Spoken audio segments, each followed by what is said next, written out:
God, it is so choppy. I'm gonna have to add in like a hardware requirement before people submit hacker replays. You need at least... It's like, that looked really suspicious, but I'm pretty sure that was just the game or replay being choppy. Told you, Jack. Battlefield is great. Battlefield has been such a nice game to like slowly transition to or like play more of. It's just so calm. Like, I never get stressed playing the game. I was just like, oh, let's have a good time.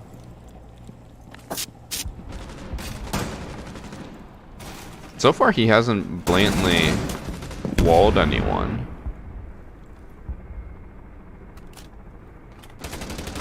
Even there, like, the bandit kind of ran into the hallway, which...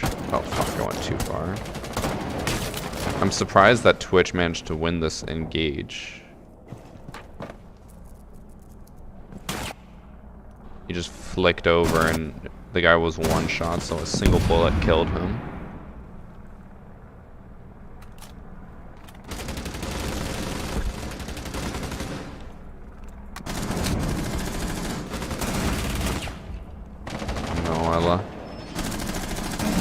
Oh no.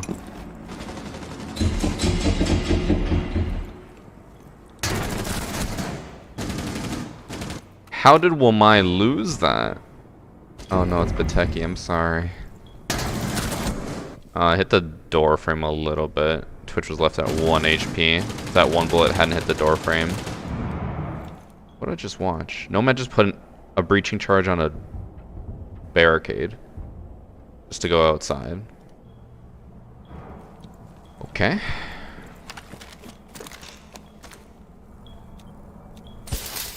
They put a bandit on a shield? Oh no. Oh no. Just stared at the Malusi as he hopped on his drone. God. Choppiness. It's always like whenever we're trying to get like an incriminating part, it gets super choppy.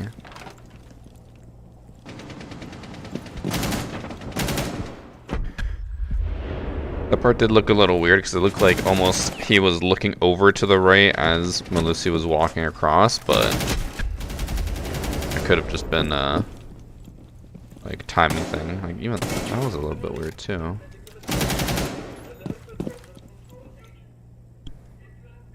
It's so choppy, it's hard to tell. It's like half teleporting. Oh. Okay, let's see that again.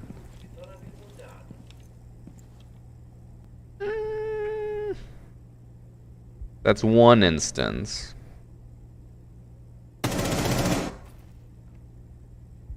One instance. That's pretty suspicious.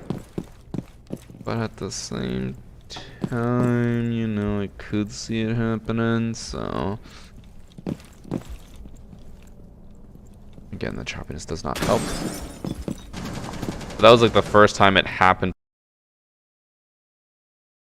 First time it happened to line up, and then like the rest of the rounds and matches, this person hasn't been locking onto anyone. They've just been walking around checking everything.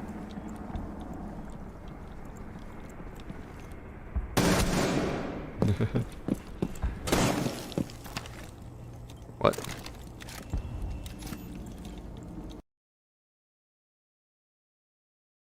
East, like, as well, so. Sunny, crossing the lake. Down. Running the 120. One's up top. What the hell is going on?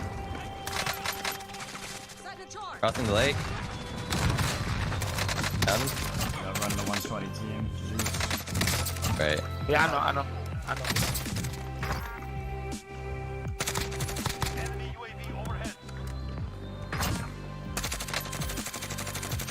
Come on, pull your shoot.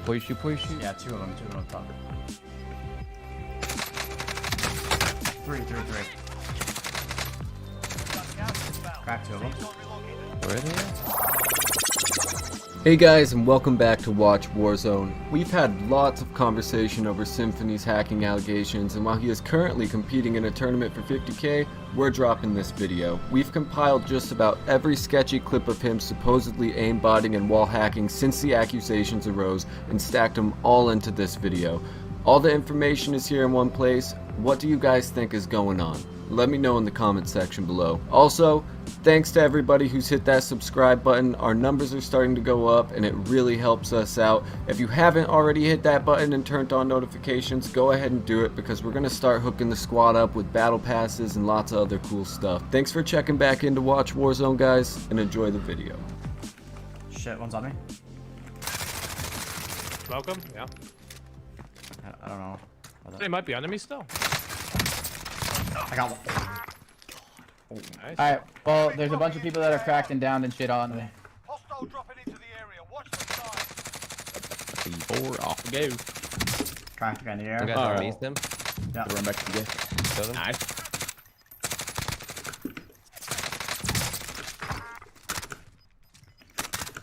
I'm Got them all. I think they're all dead. Very nice. nice. Yeah. That you under me? Oh yeah. Yeah. Oh! Oh my god. Dude, why are you talking? Jesus Christ. God damn it, we got out of the cheater We lobbies just- and now we're gonna go back in. Oh my, that's tough scenes. Should I jump down? Nah.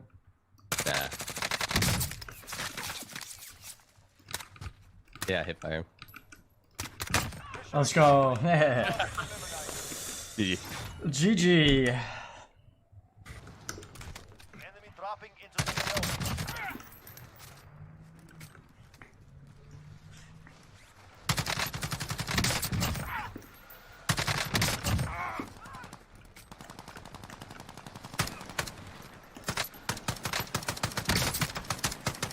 Dude, we're everywhere, dude. 13. That guy's cracked. Whited. Waiting to see.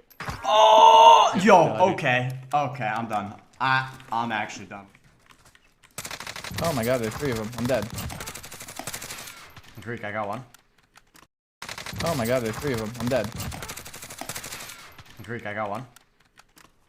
Enemy UAV overhead. I got 2.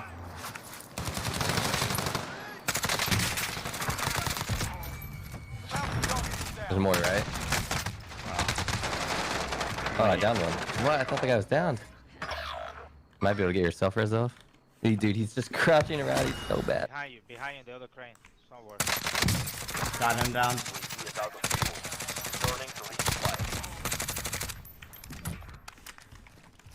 Where's the other guy? You kill him? He was right there. Oh god. Whoa, dude, what the fuck? Vehicle is Recon on my position. UAV entering the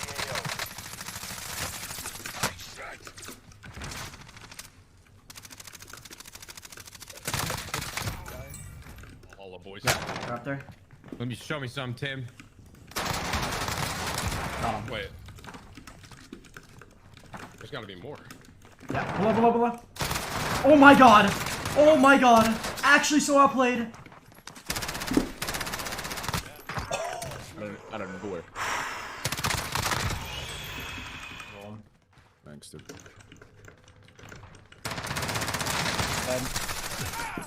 Right here. 2 on me.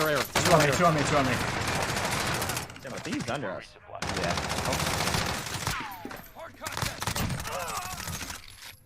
One second, one over here.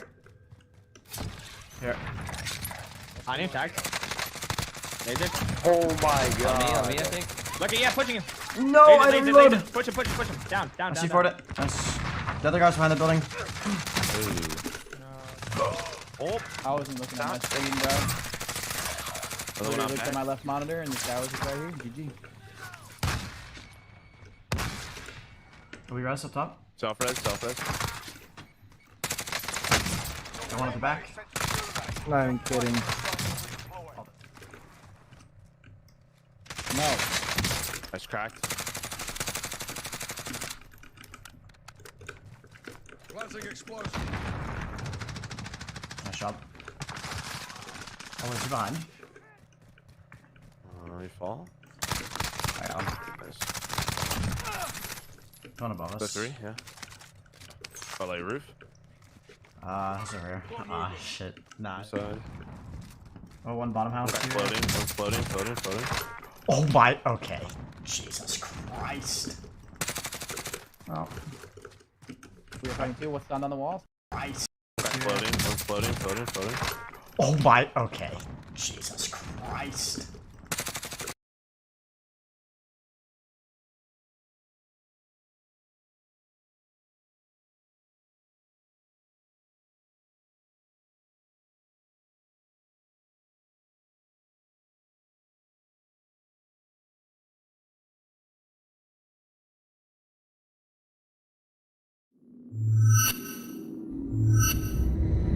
By viewer Trent Leons, and when this was recorded, he and his family had recently moved into his grandparents' house. The house is in the middle of nowhere, so the family naturally had their guard down. However, one night at 1 in the morning, while most of the family was asleep, Trent got a notification for a ring that there was motion at the front door. A notification for movement wasn't a concern as the family has outdoor cats that are active at night, but there was definitely reason for concern when it said somebody is at your front door. One of the family members grabbed a gun and went to open the front door, and that's where he started to raise his hands and started asking for help.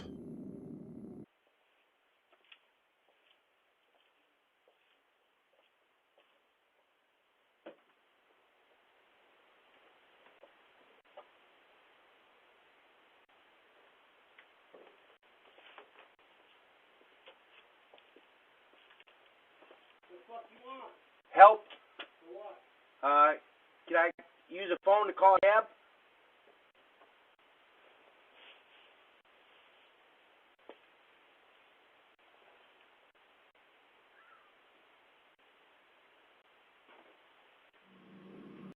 And with it, he tried calling someone, but to no avail. Yep.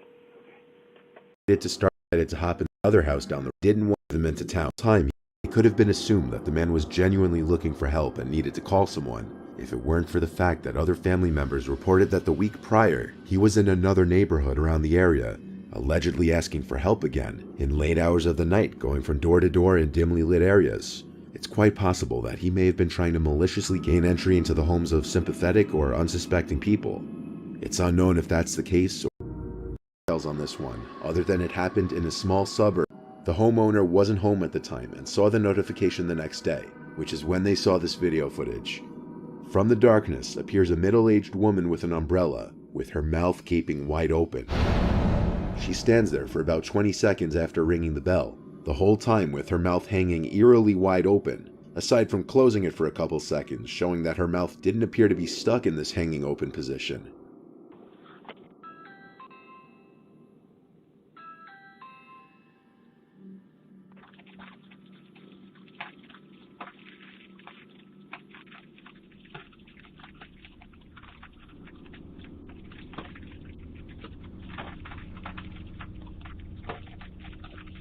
She tries the doorbell or another button one more time before walking away and disappearing into the darkness seconds later.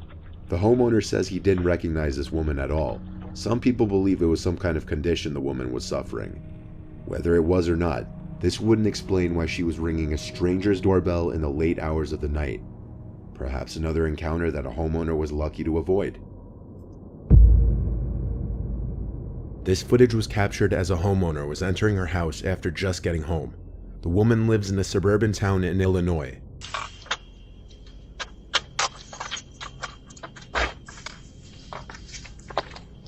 Como pra fora. Oh, don't move. Don't scare it, don't.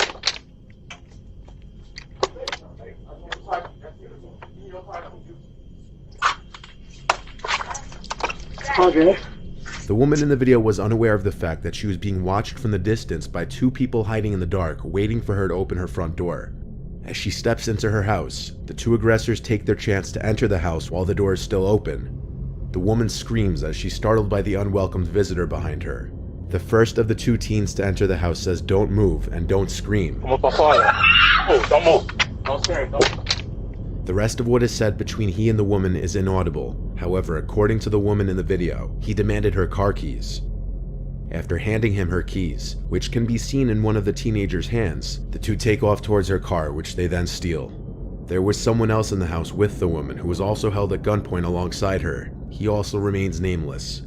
The woman wasn't harmed, thankfully, and one of the two teenage aggressors were found and arrested, 18-year-old Brendan McCrew. The other aggressor has still yet to be identified. This video is a prime example of why you should always be aware of your surroundings before opening your front door.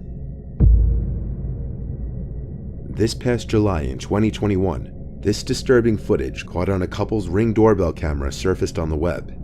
In the footage, a tattooed man with a long gray beard holding a plastic bag, apparently talking to himself, approached the front door of the couple's house. The man in the video apparently spotted the unnamed wife inside of the house through the kitchen window. He approached the front door, where he repeatedly started saying, "Are you sure? Are you positive? I just have a few questions for you." Are you sure? I just rang your doorbell because I have a couple questions for you. Are you sure? I just rang your doorbell because I have a couple questions for you. Are you sure? What? Are you sure? I just rang your doorbell because I have a couple questions for you. Are you sure?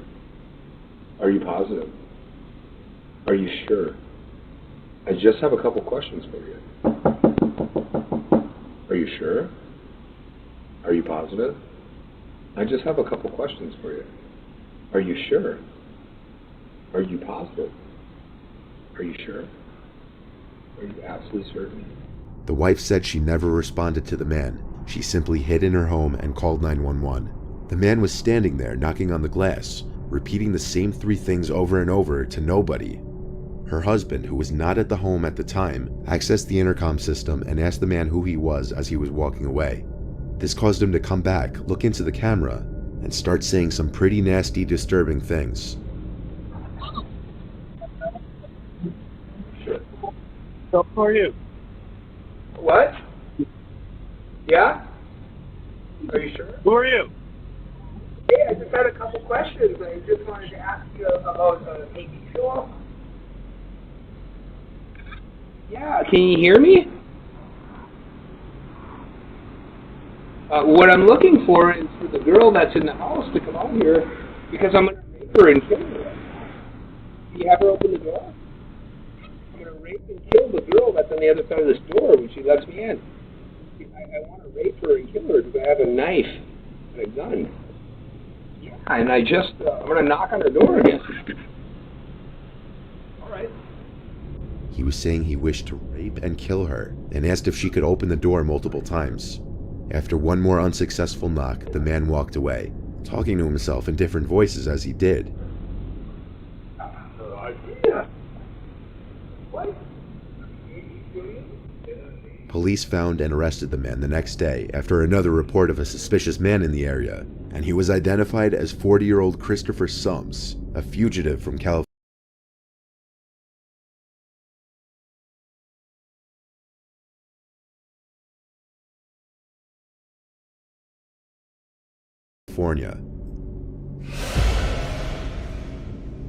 This footage was captured in Bristol and shows a man approach and knock on Kathleen Frascarelli's door. That in of itself isn't so disturbing, but it's the fact that it was very late on a Sunday night, and the image she saw on her phone was of a masked person on the other side of the door. However, the fact that it was late on a Sunday night, and that the image she saw on the phone was of a masked person on the other side of the door, is enough to give someone pause.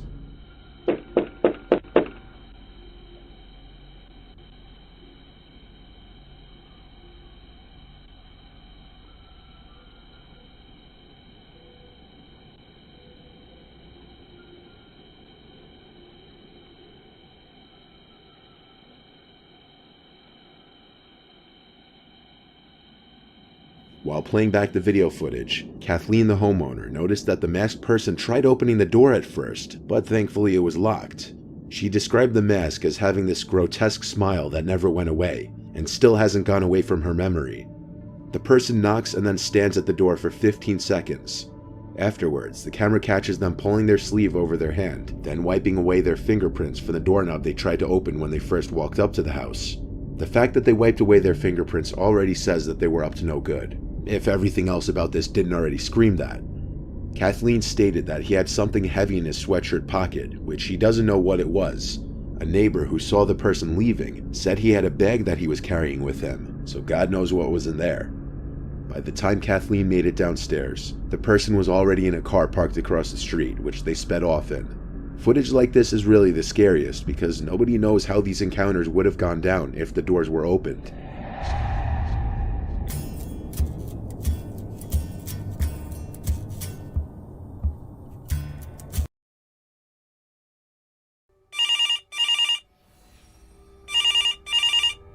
We are sorry. The number you have dialed has been...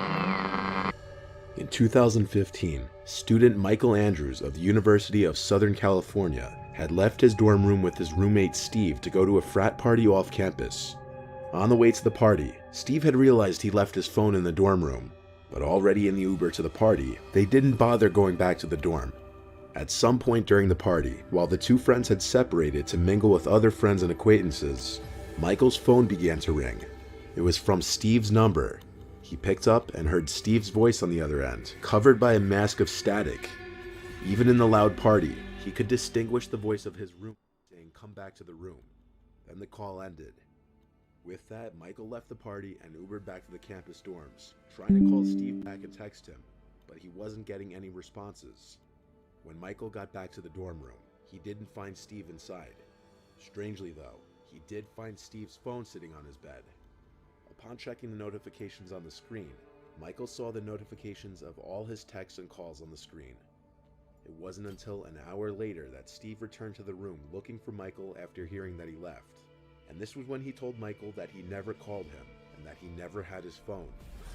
What made this even stranger was that Steve's phone had no record of making a call to Michael, yet Michael's phone had a record of receiving a call and having a 15-second conversation. The phone company wasn't able to trace a call from Steve inside, and nobody was found hiding in their dorm room or anything like that. In 1970, 25-year-old Donna Lass worked as a nurse at the first aid station of a casino in South Lake Tahoe, California. One day, Donna's boss and landlord both received calls from an unidentified man who claimed she was dealing with an illness in the family and would be out of town for a while. Donna's boss became suspicious, so he contacted her mother, who confirmed that story was a lie. Donna's car was found parked outside her apartment, but there was no trace of her anywhere. The last sign of her was an entry she'd made in her logbook near the end of her final shift. The entry looked unfinished, as if someone had possibly interrupted her.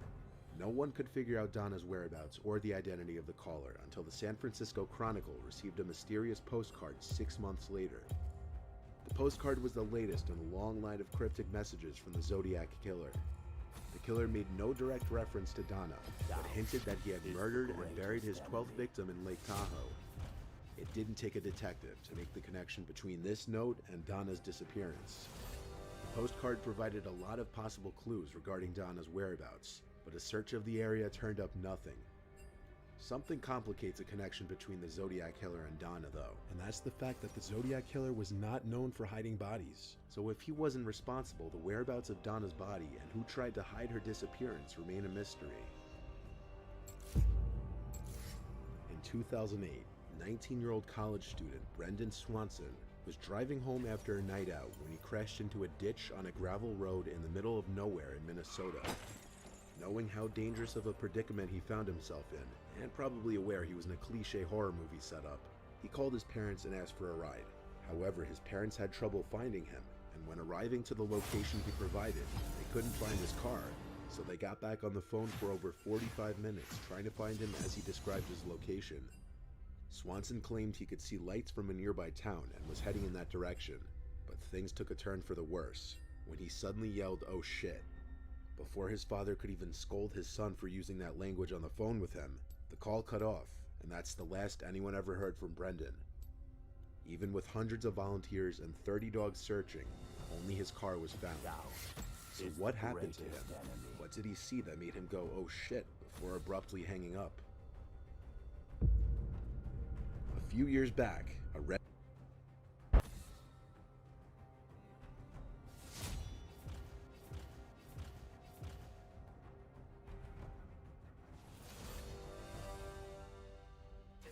This is something you guys have been requesting the hell out of for a long time. It took a lot of time, but I finally found 3 stories that take place during school lockdowns.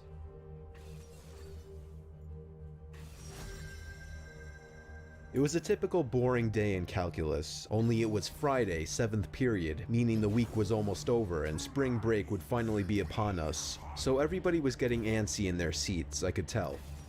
We didn't have a test that day like a lot of my friends did with their other teachers, so our teacher in the middle of class just decided to start playing games with us on sporkle.com. He was a very laid-back teacher like that. As we were doing some brand logo quiz on Sporkle, I remember the exact moment it happened. Right after my friend answered a question, I remember the exact answer too, Adidas.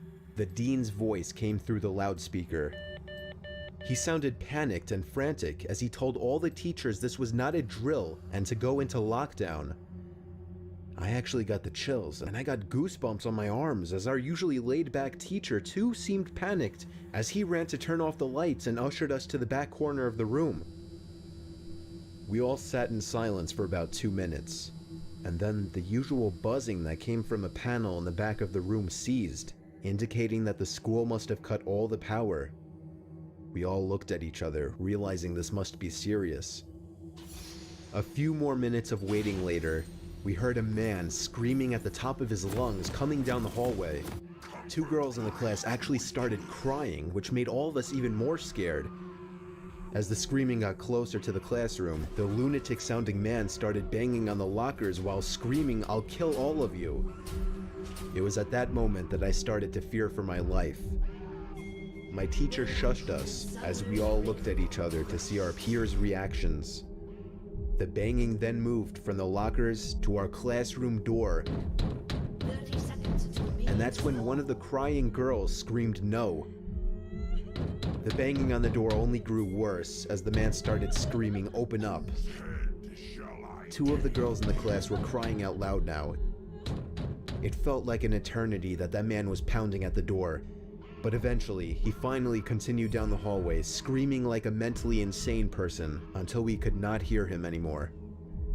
I'd say 10 minutes later, though it felt like half an hour given the situation, the dean came back on the loudspeaker explaining the situation, which was surprising for him to do. He explained that some apparently mentally unstable person entered the building and assaulted the woman sitting at the front desk, causing her to flee the building screaming, and staff wasn't sure if the man was armed or not. Now this was before the school had cameras or could afford proper security, so the school was wide open to something like this happening. The staff had done a sweep of all the hallways and classrooms and couldn't find him, so the dean instructed the teachers to resume teaching but to keep all the doors locked, and to not let any students leave for any reasons. The most disturbing part, however, is that one of the janitors working the night shift found the man sleeping in one of the storage closets near the back end of the school, and according to rumors that were spread by my peers, sticking out of his pocket was a .44 Magnum. The janitor must have done something stupid to wake him up, for example leaving the closet door open, because by the time a police officer could arrive on the scene, the man was gone. My entire class, as far as I know, to this day, has no idea if this man was ever found, but I like to think that right now, he's being given the proper help that he needs.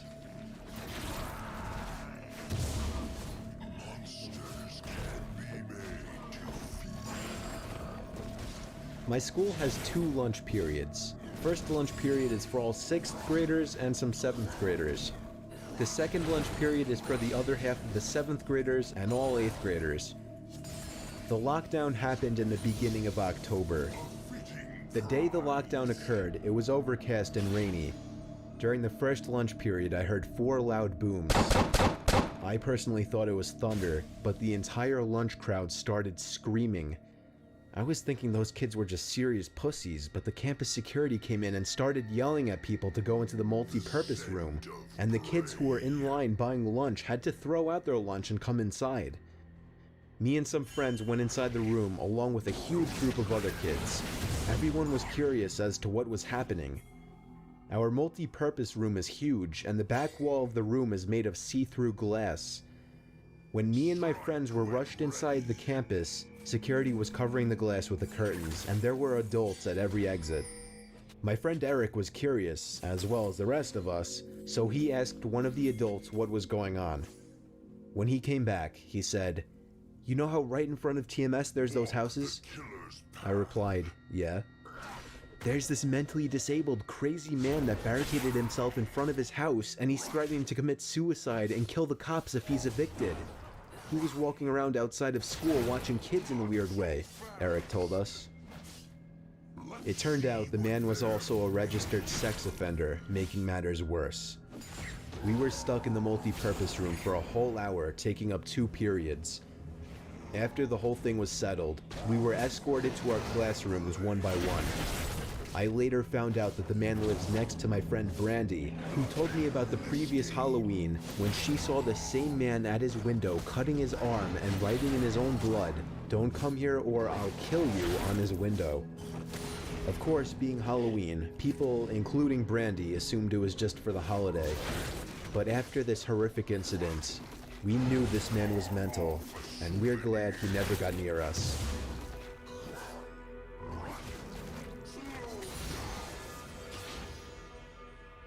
I'm 22 years old, fresh out of college, and I recently got a job at my old high school as a sort of computer intern in the school basement. The basement of the school is very messy and disorganized, but there is a small 3-person office that's actually very nice down there. It has 3 nice big desks, 2 mini fridges, a flat screen TV mounted on the wall, and oh so satisfying air conditioning, a luxury the students and teachers cannot enjoy in the school. And of course all the school servers and other computery stuff. I got the job because 3 of my old computer teachers flat out adored me. I could actually consider them as real friends, not just teacher figures, so they all helped tremendously in landing me this job. It's been great, until something that happened a few weeks ago. My 2 co-workers that shared the office with me, Dave and Gary, weren't in the office at the time. They were upstairs working on papers or whatever. I was eating my sandwich during my lunch break when I got a phone call from one of the women in the front office, telling me the school was on lockdown and that somebody, possibly armed, had entered the school. There wasn't much that I could do other than turn off the lights because, surprisingly, as nice as this little office was, it didn't have an actual door to it, just a big opening, and the door to the whole basement didn't even have a working lock. For my own safety, I did turn off all the lights in the office and my computer screen. I kept my phone on the desk, texting both Gary and Dave, but they wouldn't respond. I sat down there in the dark, playing games on my phone for like 20 minutes, waiting for the call from up front to tell me to resume working. I had no idea what was happening. I couldn't hear what was going on upstairs from down here, but I was not allowed to make any calls until I was informed that the lockdown was over. Then the noisy basement door opened. As the creaking echoed across the basement and into my office, I sat up from my seat, wondering if I should call out Gary or Dave.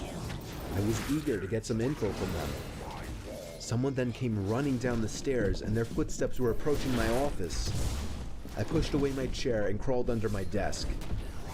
Somebody entered the office but did not turn on the lights. There was just silence. I can't even describe the fear I was experiencing.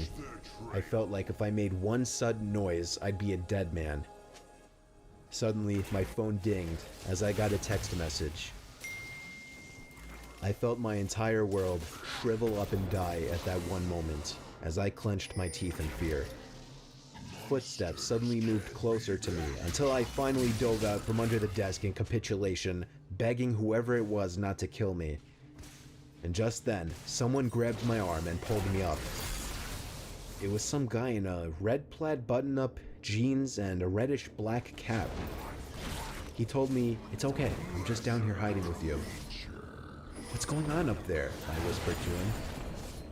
He kind of ignored my question and asked me if there's an exit down here. I told him, yeah, around that way. Before he could do anything else, I asked him, who are you? There was a brief moment of silence. Before he started explaining, he was coming in to pick up his son when a teacher told him to hide. After his explanation, I checked my phone and saw the text I received was from Dave. It said, "Dude, this is fucking crazy. Some guy with a gun shot Mr. Buckley. He's wearing a red shirt and a hat. Whatever you do, don't come upstairs." I was about to reread that text out loud to the man until I realized. I looked up and felt my stomach sink. The man seemed to catch on to my suspicious stare. Panicking, all I could think to do was to run for the upstairs. A gunshot echoed through the basement and I could hear the bullet ricochet off something metal in the darkness. But thank God the bullet missed me and I made it upstairs.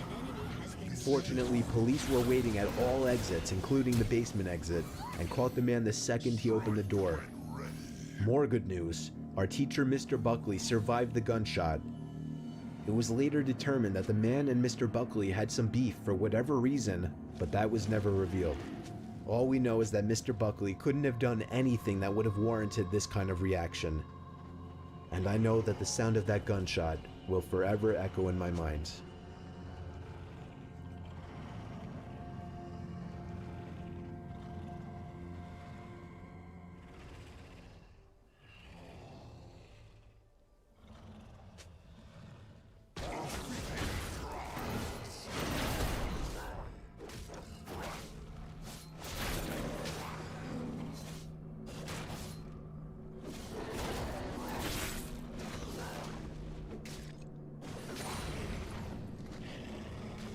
I was 16 in my junior year of high school.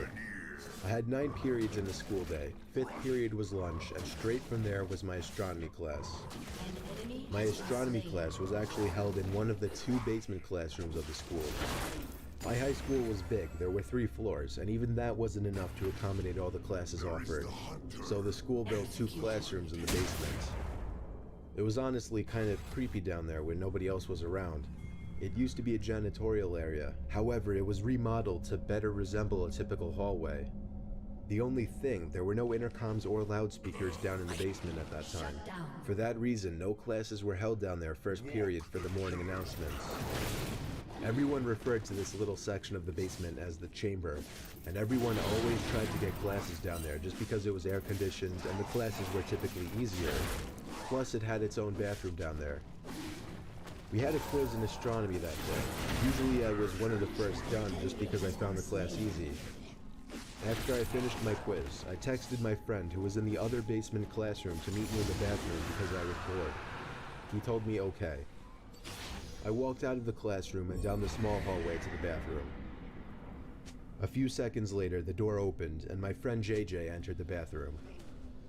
We were joking around for a while, until JJ checked his phone and said someone texted him saying the school was going on lockdown. We both looked at each other with the same grins. Neither of our teachers saw us leave the classrooms. That meant we had free range of the school while it was on lockdown. We agreed to sneak upstairs and look around the hallways just for the hell of it. The worst that would happen is that we'd explain how we couldn't hear the announcements in the basement classrooms.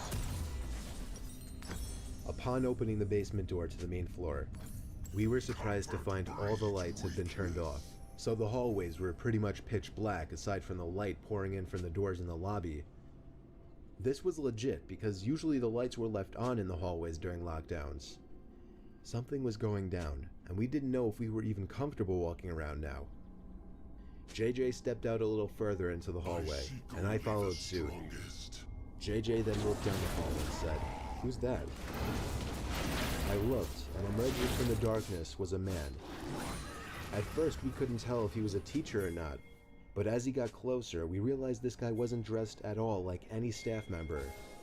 He was dressed like a bum. "Alright, let's go," I told JJ as we hurried back down to the basement. He surely saw us, whoever he was.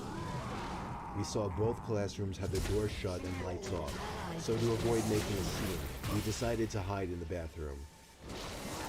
I shut the light first thing and then we both went to hide in the corner stall. There was complete silence in the room. No ventilation, no heaters, nothing. Just the sound of me and JJ breathing, and an occasional drip from the sink. The door to the bathroom suddenly opened, and light from the hallway poured into the bathroom for a brief moment. The door shut, and the bathroom was once again pitch black. Me and JJ tried our best to control our breathing. The room was so silent that we could hear somebody walking over to our side of the bathroom. The person stopped and started breathing really heavily, as if they were out of breath. Me and JJ were both scared to death. JJ did something very dumb. He whispered in my ear, "We have to crawl out through the other stalls." The room was so silent, however, that even JJ's whisper could be heard from across the room. The heavy breathing outside the stall stopped, and the person tried pressing the stall door in. That was when I whispered, "Go, go," to JJ. We both crawled under the side wall to the next stall over, and then the next stall, and then finally out to the other side of the bathroom. The person was now full on banging on the stall door. Me and JJ hopped up off the floor, opened the door, and as the light filled the room again, we saw the guy from upstairs in the corner. We pounded on the door to JJ's class. The teacher let us in within seconds. JJ explained everything as the teacher locked the door, mentioning a gun sticking out of the man's pocket. I was shocked to hear this because I didn't see a gun, but I went along with it anyway. Usually a bunch of high school students would be laughing their asses off at two students causing a scene like this, but I noticed all the kids sitting in the corner looked concerned. A sudden bang at the door made everyone jump, and a couple of girls squeal out of fear. JJ, the teacher, and I could see the man standing at the door, looking through the window while trying the doorknob. After a few bangs on the door out of what seemed to be anger, he turned and walked down the hallway back to the stairs. We don't know how much longer the lockdown went on for, but for over an hour we sat in silence in the room, other than the teacher occasionally asking me and JJ questions in a very concerned tone, shaking his head after everything we would tell him. Eventually, somebody from upstairs called the teacher and he instructed all of us to single file walk up the stairs and out of the building, where we would be greeted by cops. Me and JJ did the best we could at describing the man to the cops and to the dean. One of the cops patted me on the back and we were sent off to go home. After this incident, the school installed cameras everywhere and ramped up the security budget. This incident never got media attention, so honestly we never found out if police caught the guy. I'm convinced that man had no other intentions but to kill us then and there in that bathroom stall. Whose head shall I take?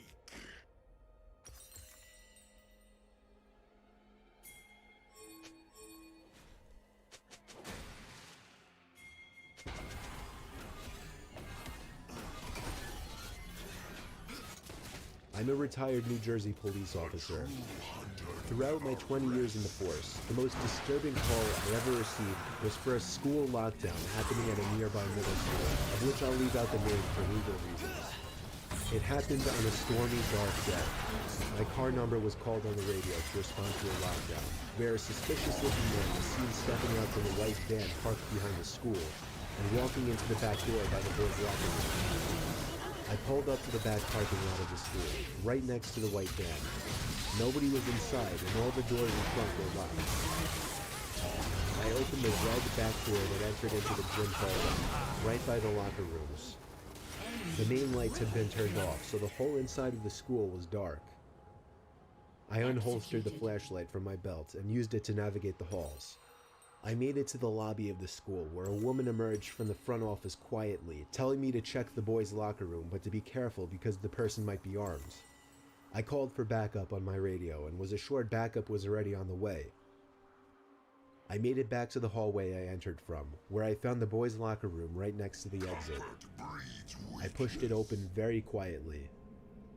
There were no windows in the rooms, therefore there was no light whatsoever in that locker room.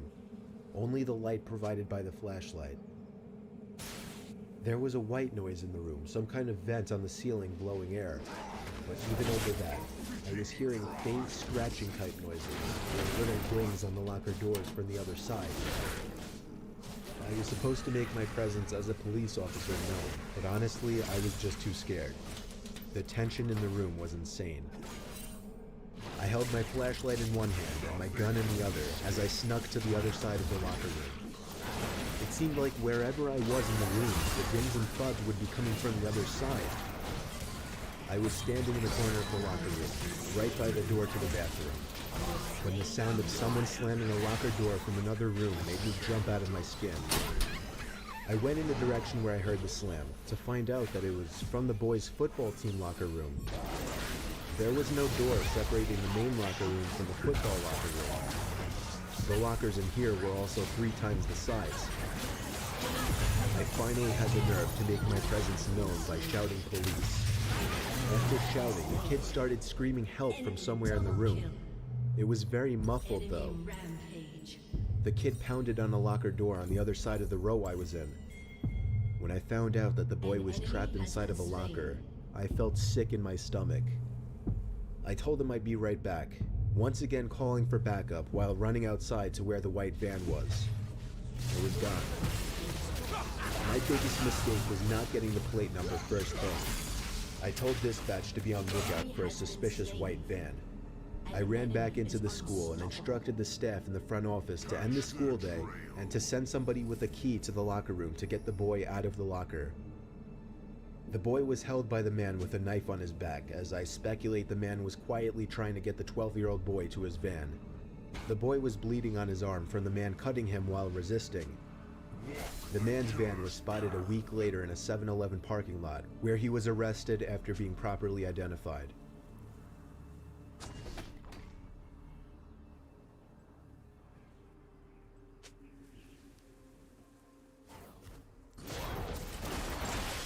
I was staying in a Hampton Inn in New Jersey when I was visiting Rowan University, a college I potentially wanted to attend. My family couldn't come with me, so I was on my own. After attending campus tours, I went to get a bite to eat at a nearby restaurant, and then went back to the hotel at around 8 p.m., planning on going back to campus again the next day. About an hour after returning to my room, a strange alarm started going off in my room, along with a white light flashing from the corner of the ceiling. A message started looping shortly after as well, saying something along the lines of, "All Hampton Inn guests, please remain in your rooms, this is a lockdown." I'd never heard of a lockdown in a hotel. I never even knew hotels had alarms like this. I found it more interesting and exciting than anything else. Eventually the sound of the alarm stopped, but the light kept flashing, and every 20 seconds or so the message would repeat. It was only like 9:30, so I turned on the TV just as background noise while I started changing clothes and brushing my teeth. I shut the lights when I was done and hopped under the covers. I watched TV for half an hour before shutting it off. The light was still flashing with an obnoxious bright white every 2 seconds. It was definitely going to hinder my sleep. I was starting to consider calling the front desk to ask what was going on, when the phone rang. It was someone from the front desk. I was expecting them to tell me something about the alarm and when it would shut off, but instead the person on the other end spoke in a very concerned voice. She told me to remain calm and walk out the door. I took that opportunity to ask her what exactly was going on. She went on to tell me that there was somebody in the room with me and to get out immediately. I dropped the phone and instinctively started looking around everywhere. Part of me was curious to see if somebody was in fact in the room. I checked under the bed, looked into the empty bathroom, nobody in either spot. Then, I noticed the closet door right next to the bathroom. It was one of those closets with a wooden sliding door. It was open just a tiny crack, and through that tiny crack, I could see a person's face. At first, it didn't sink in what I was seeing, but when the door slid shut, that was when I freaked out and ran out the door. The people at the front desk showed me security footage from an hour earlier of some sketchy-looking man walking around the hallways, apparently looking for a certain room. When he got to my door, he opened it with the card he somehow acquired, and that was it. I stayed around as the authorities took the person out in chains. It was a man, of course, on the shorter side, easily 40s. He looked at me as he passed, as if he knew who I was immediately. It's scary thinking back that he may have been watching me for more than an hour from that closet. Double kill. An enemy has been slain.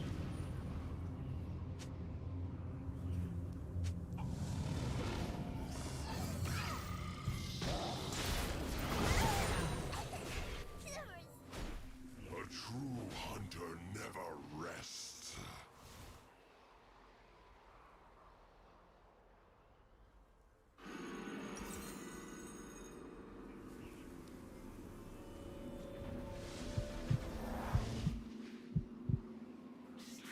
I was a new student to Southern Lehigh High School.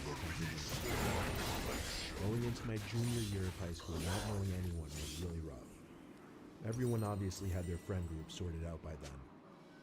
The worst part was lunchtime, though. My school wouldn't let juniors eat for lunch, only seniors, so I had to eat in the cafeteria. I was dreading it because I knew I'd have no one to sit with, and I didn't want to force myself into an unknown table. When lunchtime finally came, however, I walked into the cafeteria with my tray of food looking for a place to sit. Every single table was taken. I didn't even have the option of sitting alone.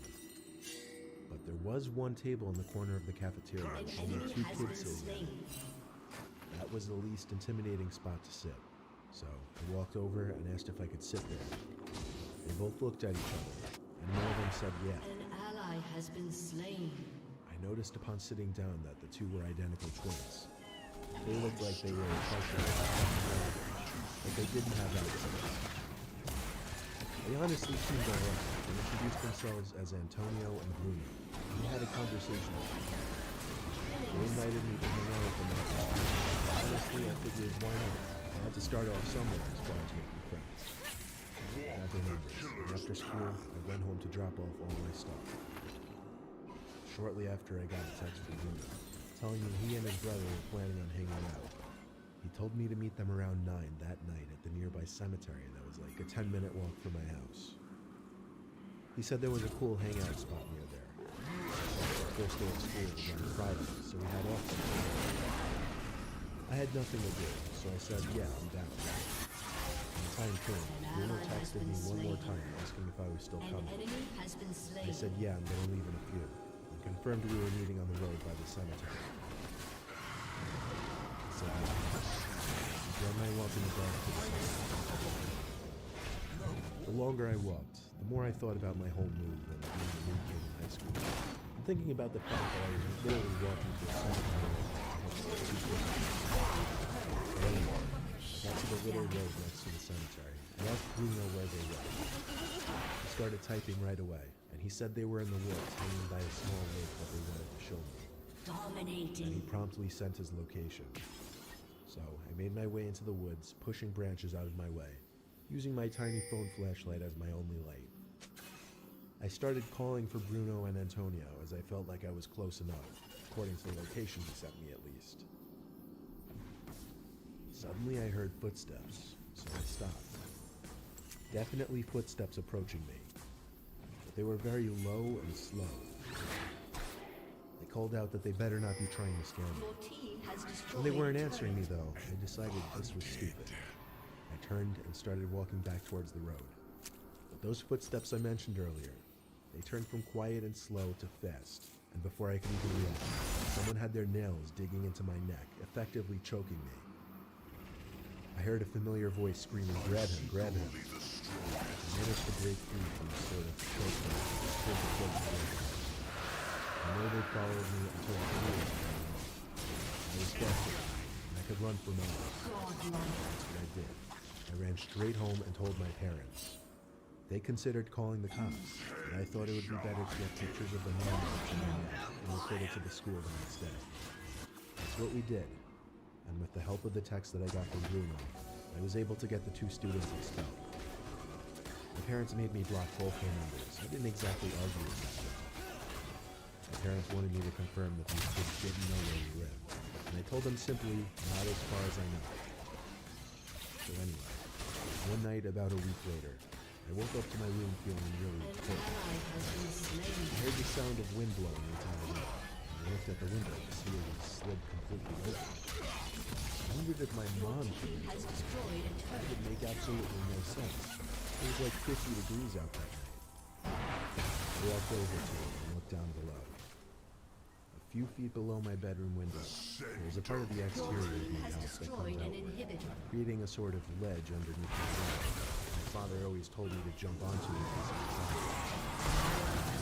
Shut my window and walked over to my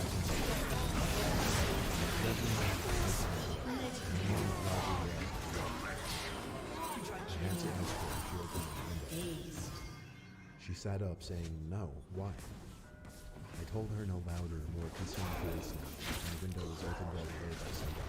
She started shaking my bed to open my door. When he woke up, he told me to grow up and get out. I left my parents' door open as I walked back down the hallway. Then, I picked up on something that I was surprised I picked up on. My door. It seemed to be half cut, supposed to completely open when I left. I pushed the door open just a little bit so I could get a look through the crack and see if, someone was behind the door. Even though I had the thought of the possibility, I never could have actually expected to see it. There was someone hiding behind my door. I screamed for my dad like a little girl. I screamed so loud I'm sure it could be heard 3 doors down. Then my door suddenly slammed shut, just as my dad came rushing out of his room over to me. I screamed, "There's people in my room," so he barged into the room and turned the light on. At that moment, we saw the leg of a person jumping out my window. My dad ran to the window, then downstairs and out the front door to attempt to chase them down, but he came back a few minutes later out of breath, saying he didn't see anyone.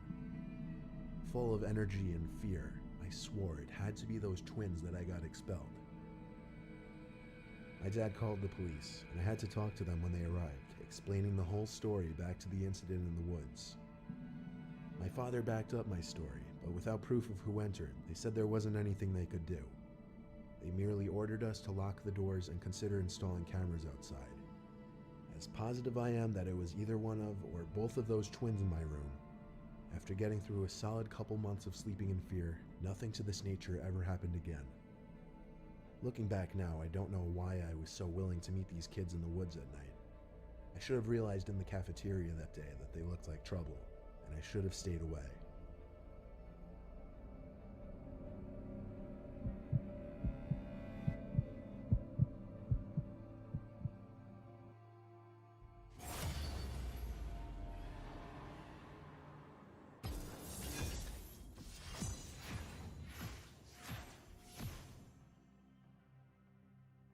Let's see. I get a lot of requests like this one on the comment section.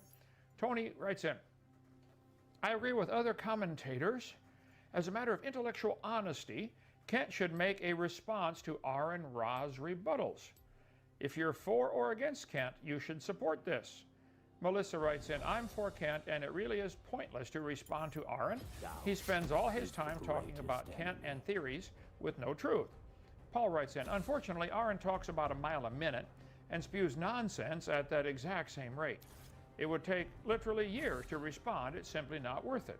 That's been my approach generally, but I thought tonight I'll show you why." Okay? He did, I don't know how many responses he did. The numbering system's all screwed up. I don't have it all straight. Remember that a while back, the convicted fraud and charlatan Kunthoven posted 2 replies to our debate that were labeled round 3, even though he hadn't yet done a round 2.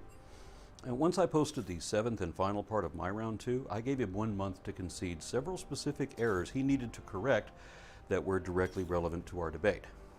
On January 7th, he finally did begin a reply to round 2, but it starts with part 2. I guess he forgot that he should have a part 1 first. He quickly followed that with a part 3 and said there that he didn't have any more scheduled for a while, but that he might do some later if he gets time.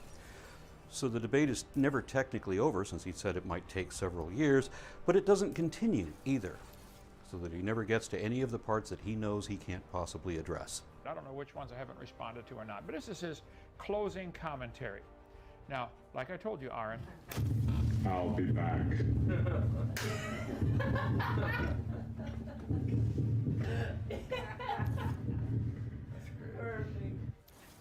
So, tonight we're going to play just a short amount of our new game, Whack an Atheist, okay?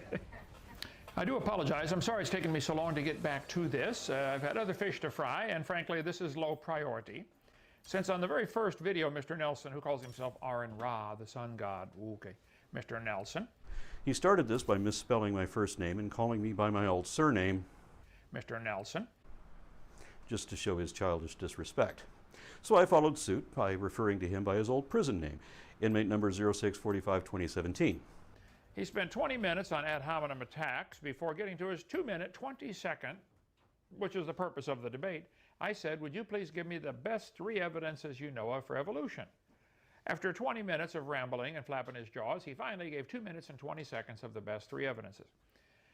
I demolished in my 7-video response many, many months ago. It took me nearly 5 hours to go through his 2 minutes and 20 seconds, and I think I answered it very thoroughly. However, in his closing comments, he said, remember that a while back, the convicted fraud and charlatan, blah, blah, blah, he goes on with his ad hominem attacks for a while. It says, so he never gets to the parts he knows he can't address. Oh, really, Mr. Nelson? His last 2 posts were no more than an attempt to obfuscate and distract, to delay any address of the actual science I challenged him on, and to bury this debate in irrelevant tedium so that his dim-witted minions will never figure out how badly he lost. He would have to concede that evolution is not a religion. This is his point number 1. This is probably all the farther we're going to get tonight, and maybe it's going to be a while, but if you need me to, I'll be back. I can handle all of them. Okay, Mr. Nelson, you just don't get it, okay? I know why, too, you don't get it.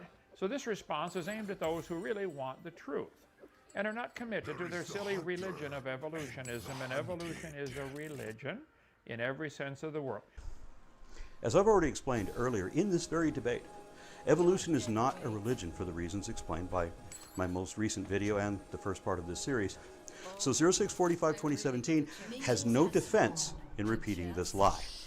Religion, a belief in and worship of a superhuman controlling power, especially a personal god or gods. In the case of the evolutionist, this controlling power is the evolution itself. That's a controlling power, a motivation to get stronger, better, changes, mutations. Yeah, that's a controlling power. You have just proven that you don't know what evolution really teaches, or even what it is. Being in your career for this long, you have no excuse for not knowing the subject any better than that. You're demonstrating your learning disability again, because I've already corrected you on exactly this point when we spoke before. In no sense of the word is that a religion, because it is not faith-based, it's evidence-based. And it has nothing to do with any purpose for anything, much less anything to do with the beginning of the universe, or what came prior to it. Nor does it require a belief.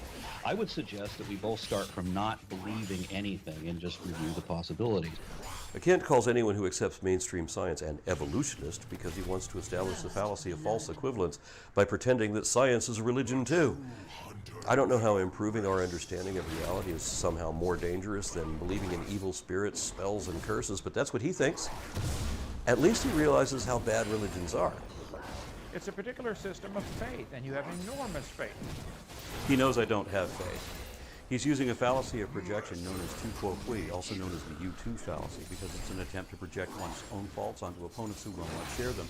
He knows there's nothing admirable about faith either, being an assertion of unreasonable conviction assumed without reason and defended against all reason. He knows that science is not faith because it is based on evidence. The science is the opposite of faith, the antithesis of faith, requiring all postulations to be objectively evident, verifiable, and potentially falsifiable.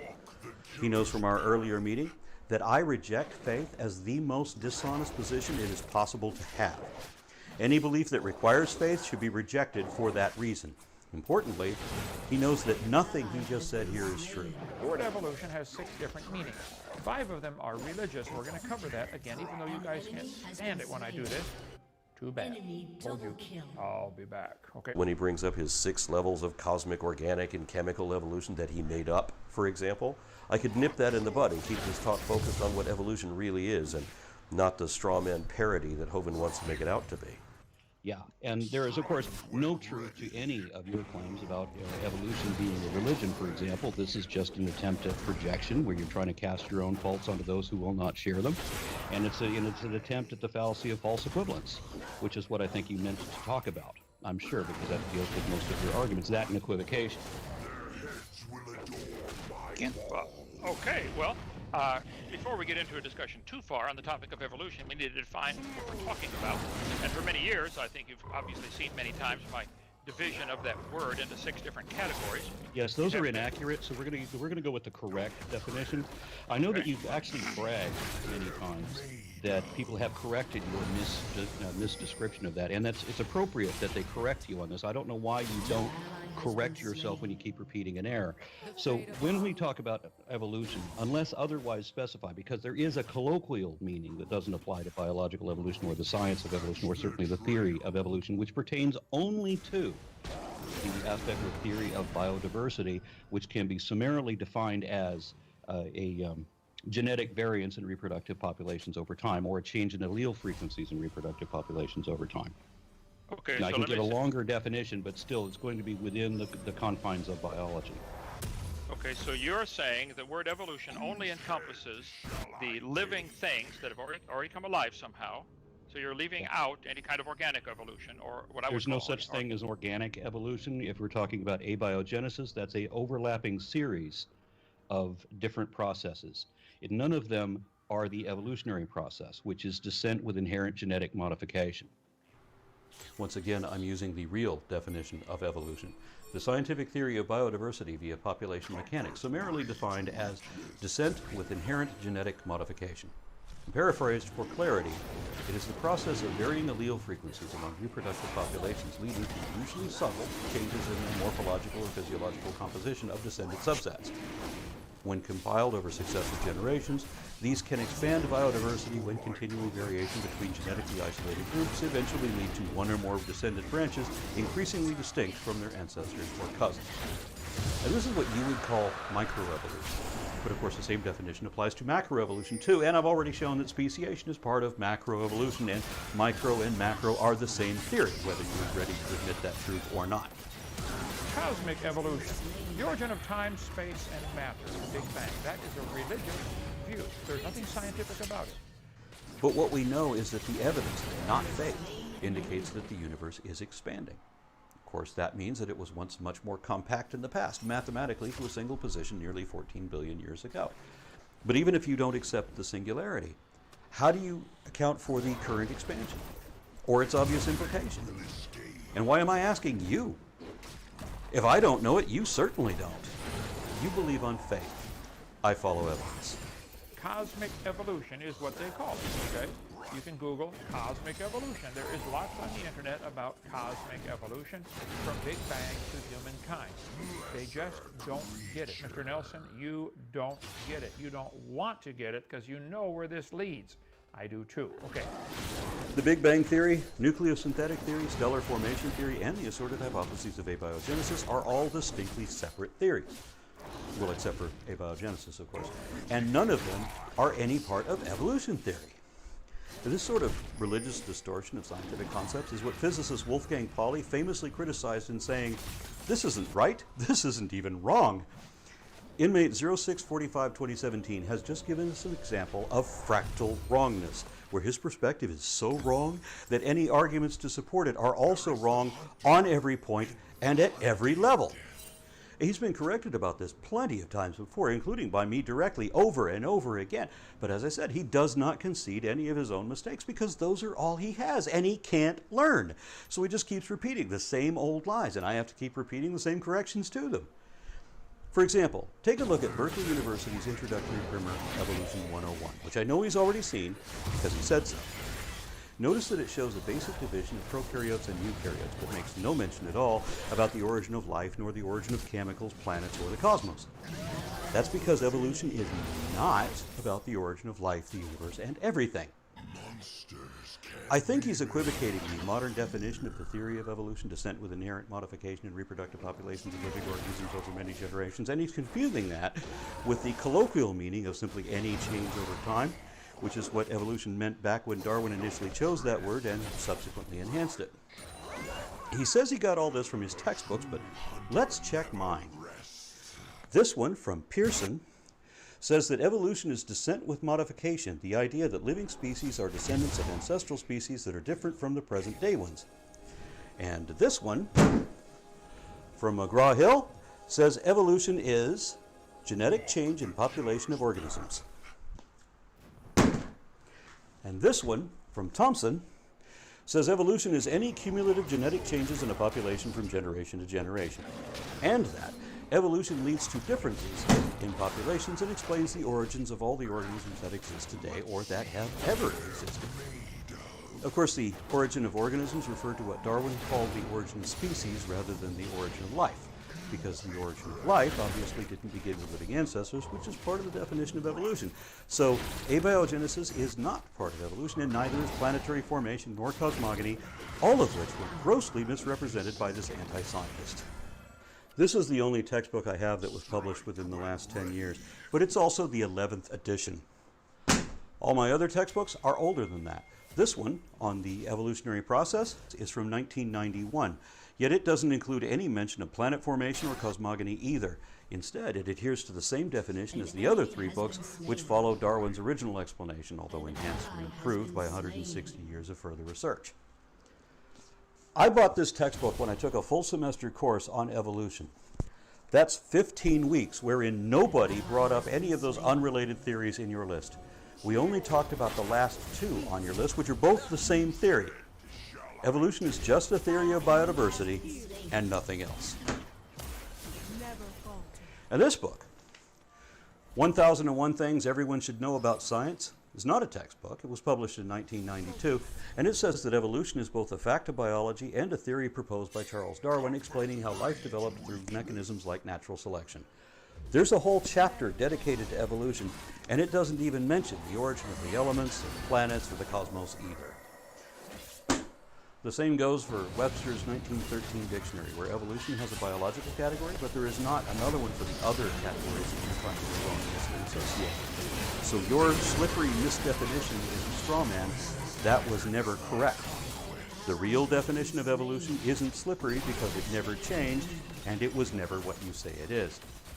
Since I have read all of Darwin's work and that of so many other professional scientists after him, I have to think that after taking multiple university science courses in evolution, as well as cladistics, historical geology, and paleontology, that I and the universities teaching those courses as science should know what evolution is better than some willfully ignorant P.T. Barnum grifter who bought his bogus doctorate from a religious degree mill through a mail order catalog. The Bible says, in the beginning, God created the heaven and the earth.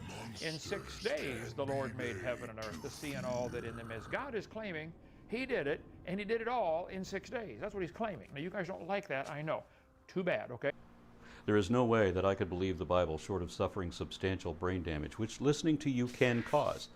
But until then, I still have to point out that God didn't say anything there. Those were the words of superstitious primitives who wrote the Bible, making unsupported assertions about a magic imaginary being they made up in their ignorance.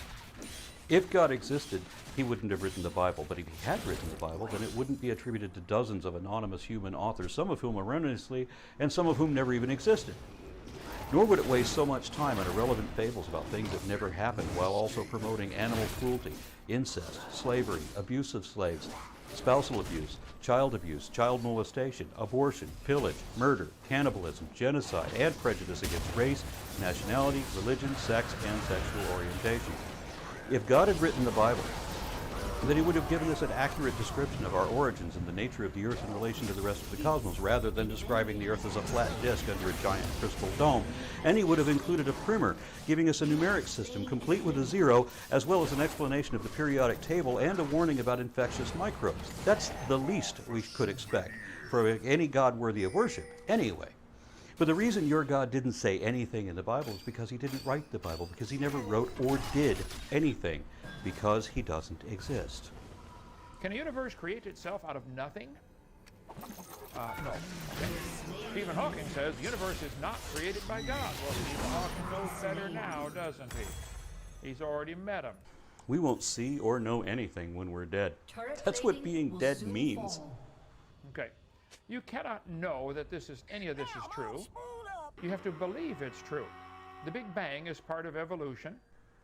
If Hovind wants to debate science, he's going to have to follow certain rules. One of them being that, of course, peer-reviewed articles reflect actual research experiments that really do qualify as evidence, regardless how much religious make-believers want to pretend otherwise.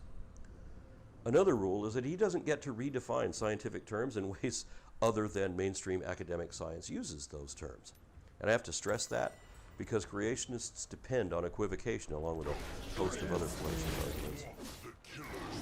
It's a religion that some people believe in, and they believe in it very strongly. I don't doubt, Mr. Nelson, you believe in it very strongly. I'm sure you do.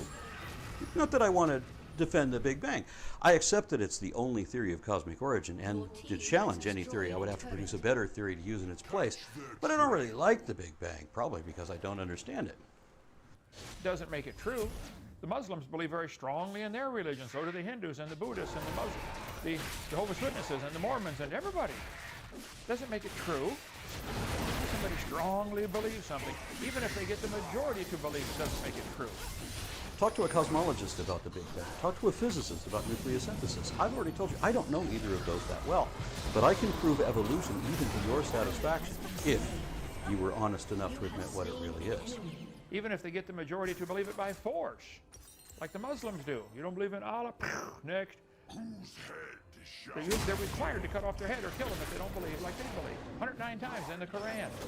Get the book by John Boyce on that. Anyway, so science is things that are observable and testable. Evolution, the Big Bang, is not observable or testable or demonstrable. You guys believe in it. It's your religion. It isn't.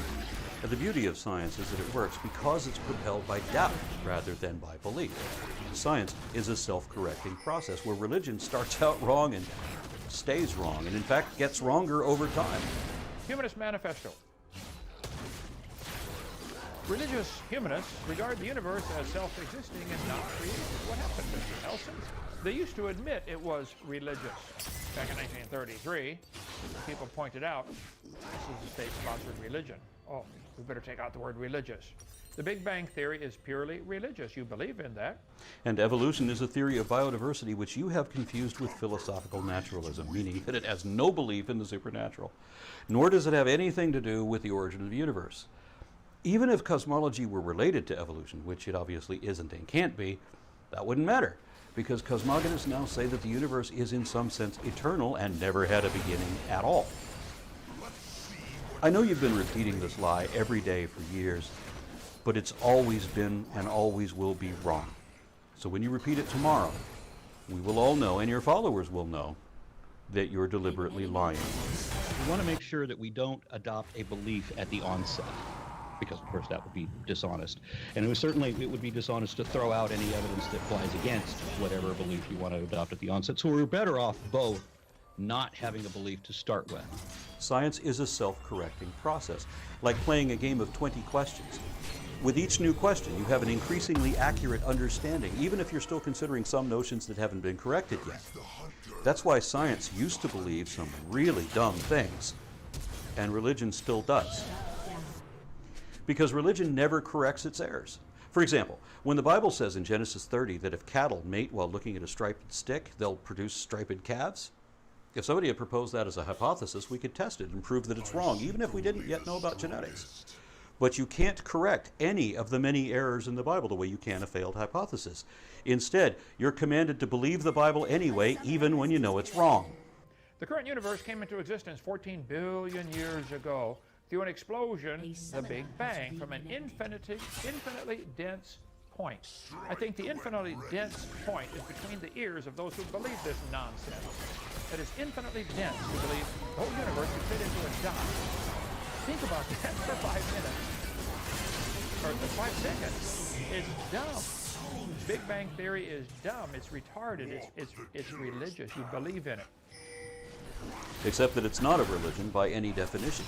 We've been all over this.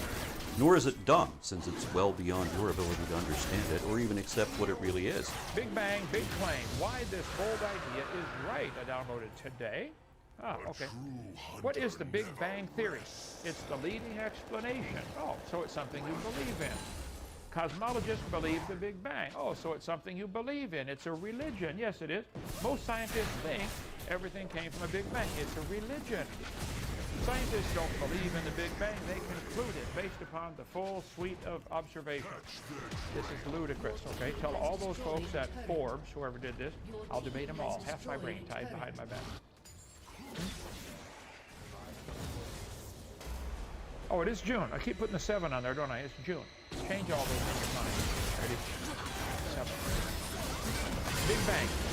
At first, this expansion was believed to be that matter was thrown out, blah, blah. It's a belief. Big Bang is a religion, something that people believe in it very strongly. He apparently thinks that every belief is a religious belief, and he's afraid to learn anything that challenges his belief, even if it's correct. Because we know that no matter how obviously wrong he is, he cannot, must not correct himself. He will not, because it doesn't matter what the truth is, because he just wants to believe by his own admission. His type of religion depends on ignorance, such that the more you know, the less you believe. And he has to believe very strongly because he doesn't know anything. The Big Bang is a scientific theory about how the universe began. It is widely believed the Big Bang theory supports this is a belief. I believe. Does this mean I believe the Big Bang? Yes, you have to believe it. Most Americans don't believe the Big Bang. They don't believe it. They did a survey on this. When shown the phrase, the universe began 13.8 billion years ago with the Big Bang, only 21% said they believed it. I'll show you the chart in a minute. Most astronomers believe the universe began in a Big Bang. Mr. Nelson, this is a religious belief. It's not science. You can't observe it, test it, or demonstrate it, okay?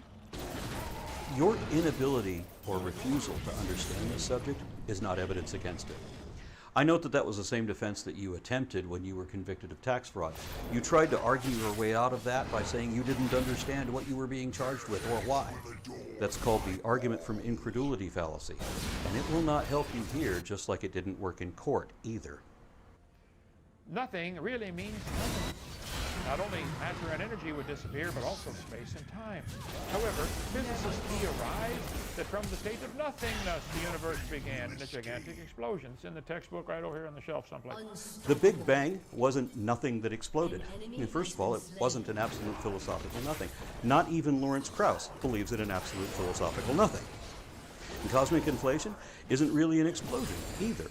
This is a religious statement. This is not science. How big was the universe?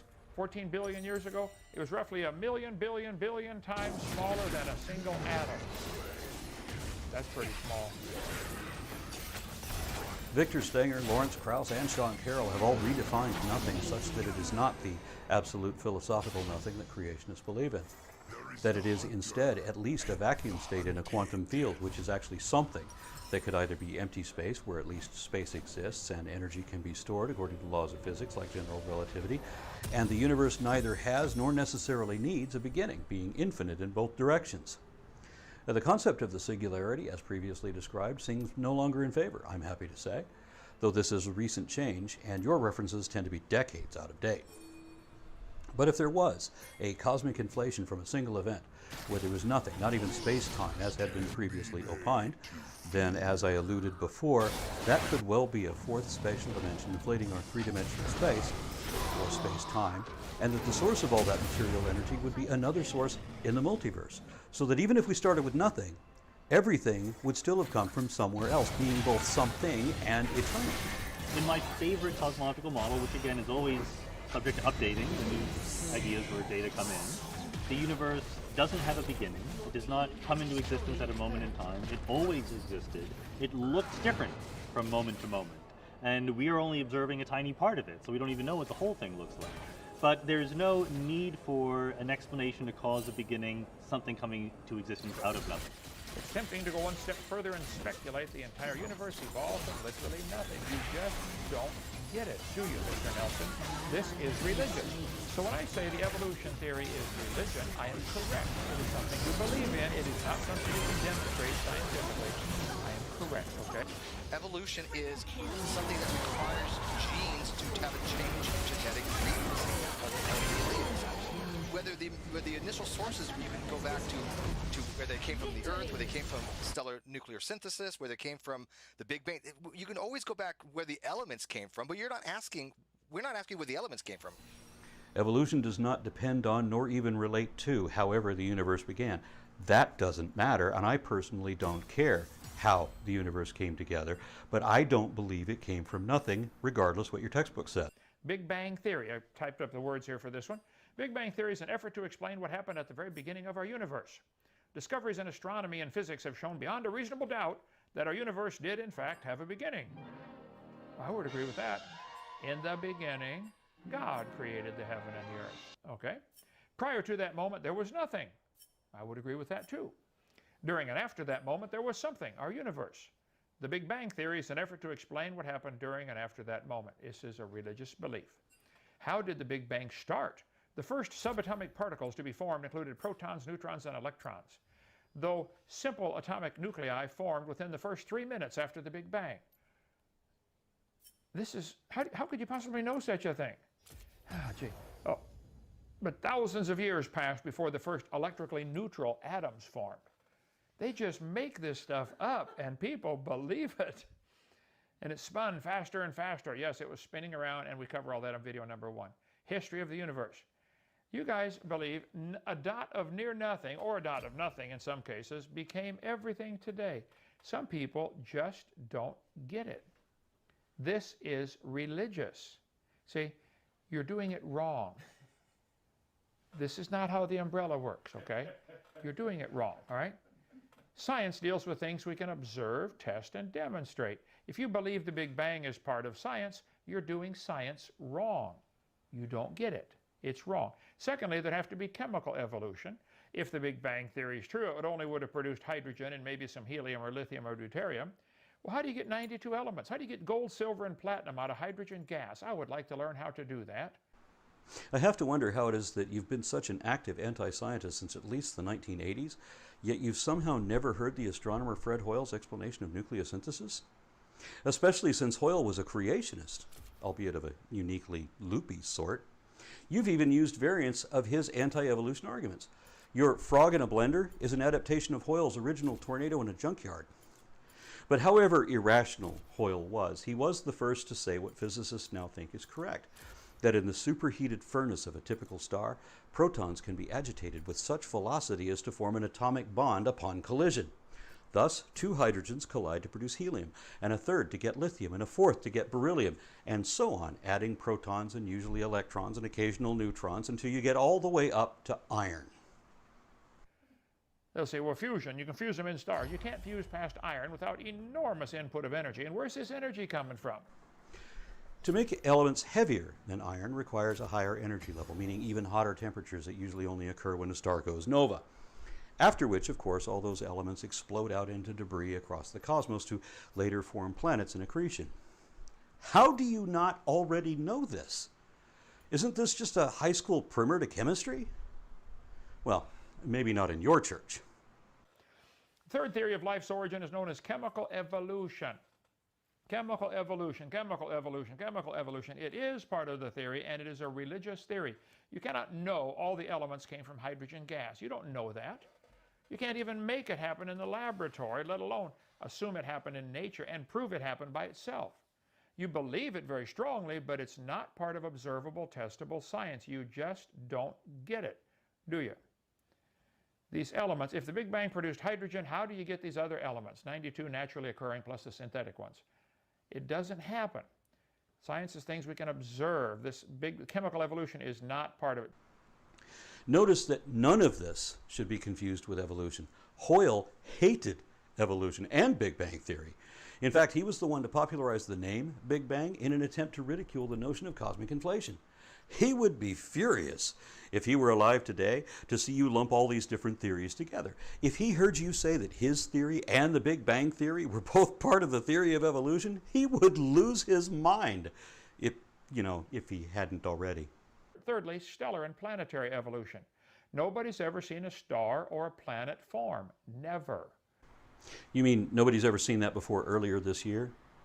I mean, nobody's ever seen that before 2013? I mean, before 2010? Actually, they've been watching this one form since 1996. How many times does something have to happen before you admit that it happened? Stellar evolution, the process by which a star changes over the course of time. Stellar evolution. Just Google stellar evolution. It's all over. All over the internet. The silent embarrassment of modern astrophysics, we do not know how a single one of these stars managed to form. Nobody has a clue how a star can form. The origin of stars represents one of the most fundamental unsolved problems of contemporary astrophysics. No one understands how star formation proceeds. It's really remarkable. You might believe in it, Mr. Nelson, and I'm sure you do. But that's why it's your religion. There's a lot of stars out there. Come watch them on our sand dune. There's a whole bunch. In there. It's unbelievable. We see them blow up once in a while. We never see one form. Any argument with a creationist will involve a host of logical fallacies, and we've already seen several in this one. Projection, double standard, begging the question, argument from ignorance, false equivalence, and so on. But the worst fallacy in this particular debate is the definition fallacy, not to be confused with appeal to definition, which is different. Definition fallacy is when the problem with your argument is that the subject isn't what you think it is. Inmate 0645-2017 doesn't know what evolution is, and he thinks other things are evolution that aren't. But just to clarify, which I should have done earlier, the scientific explanation for the formation of the universe is Big Bang Theory, proposed in 1927 by a Catholic priest named Georges Lemaitre, in an attempt to square the work of physicists like Einstein, Friedman, and de Sitter with Hubble's observations indicating an expanding universe. Lemaitre was a creationist who was happy with the idea of the universe having a beginning. The scientific explanation for the origin of chemical elements is the stellar nucleosynthetic theory proposed by another creationist, although an odd one, the astronomer Fred Hoyle in 1946. The scientific explanation for the formation of stars and planets is in two parts. The nebular theory, first proposed by a pair of philosophers, Emanuel Swedenborg in 1734 and Immanuel Kant in 1755, and then separately by mathematics engineer Pierre-Simon Laplace in 1796. Kant and Laplace also proposed the core accretion theory being a scientific explanation of planetary formation.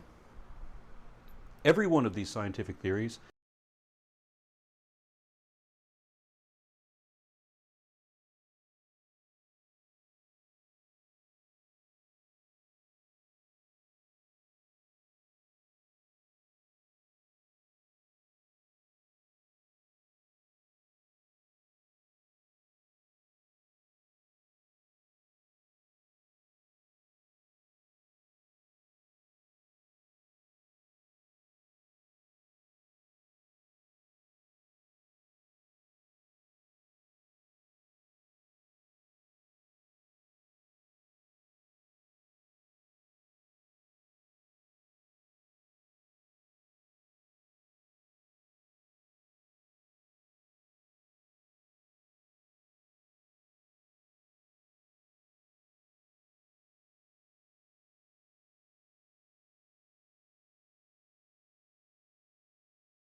has observable, documented, evidential support, and fulfilled predictions, and none of them are remotely like religious beliefs. The scientific explanation for the origin of life is not a theory. It was a hypothesis that was first proposed by another creationist named Rudolf Virchow in 1855. And since then it has grown into more than a dozen interconnected hypotheses, each with evident experimental promise, and nearly all of them could be true at the same time. None of these hypotheses are remotely like religious beliefs either. The scientific explanation of biodiversity was proposed by Charles Darwin in 1859, and it is called the theory of evolution. And it has more evidence backing it than all the others combined. And bear in mind that every one of these other theories were proposed by people who had either never heard of evolution or who rejected evolution, or both in the case of Rudy Virchow. So they cannot be classed as different levels under the umbrella term of evolution. They are not related and in no way connected. If you have to lump every scientific theory into what you imagine to be the religion of evolutionism, then your problem is not with the theory of evolution. Your problem is with scientific explanations. Your problem is with science. How many stars are in the universe? Well, a bunch. 70 billion trillion stars is the current estimate. 70 billion trillion. That would be billion, trillion, quadrillion, quintillion, sextillion, septillion, octillion, novillion, decillion. I can count a long ways. Okay. In a typical galaxy had 100 billion stars, there would be 2 times 10 to the 23rd stars in the observable universe, 3 times as much as earlier estimates.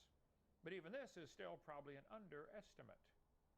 Why don't they just give God the glory for the stars? You think all that was squished into a dot smaller than a period on a page? You just don't get it. You just don't get it. Man, it has got to be hard finding people dumb enough to believe you. I have to wonder when the other folks in the room with you are going to notice that all these textbooks are teaching what evolution really is, and that your objection to that is that they're not teaching the fallacious strawman distortion of what you want to pretend that evolution is. It's time to give that up, because your lies are not in any of the textbooks. You have to address or accept what evolution really is. So descent with inherent genetic modification, so they already have the ability to reproduce, they already are able to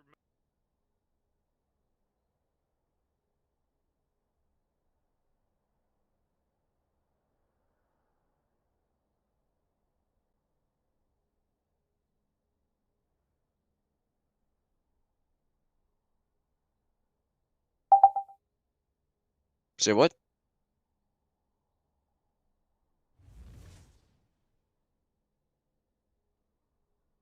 Hmm.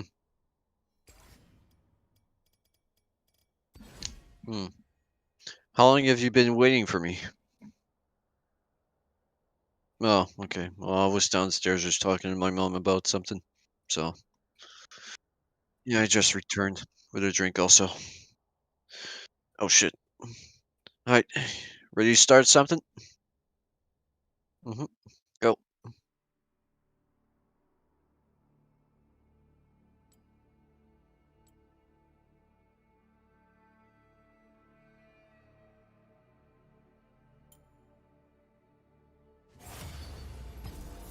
Shit already.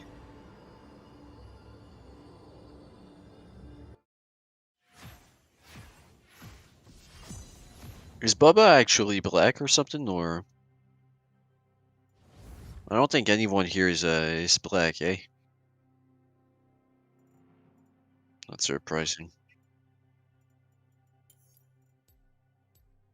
I'm not fucking playing Yumi ever fucking again.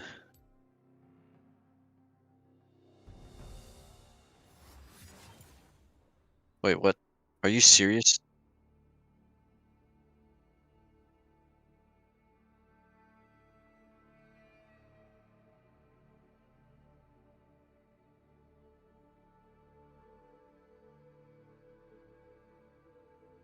Hmm.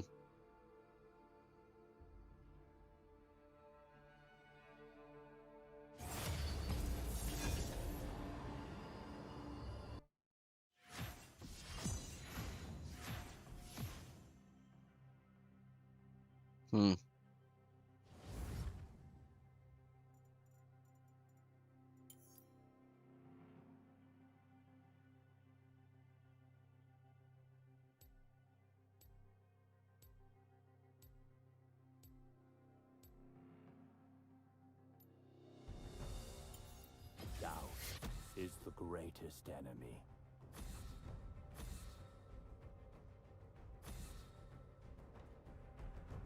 Yeah. Well, I played Lux at the beginning of playing League again. Then I stopped again, and then just no, I just play Nautilus now, basically. Okay, I was just curious. But yeah, I'd rather prefer tanks and hooks, basically. So. Tank and hooks, yeah, okay, never mind. Because I was thinking, because I recommend either Maokai or Galio. They're tanks, but they don't have a hook. They have roots, like well, not root. Maokai doesn't, or shit, mixing all my words up. Maokai has a root. Galio has a dodge, like a charge in. He kind of charges and bops people up. Okay. Oh, just I know you tend to play tanks. Those are two other tanks that I like. Maokai is really good. And he's super annoying. He has this ability called saplings. You can throw them at people or in the bushes. And goddamn, super annoying. They're just little minions that chase down the enemy. It's pretty damn annoying to deal with. I'm gonna run... Did they really ban Yumi for no fucking reason at all? What? Some people feel Yumi's a problem. I don't agree. Me neither. But, I mean, some do. I mean, whatever.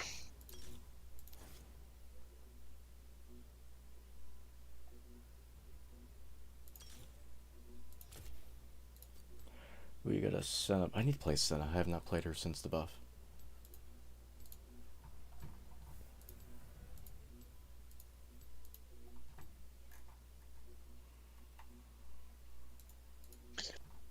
And back on Rengar again, eh?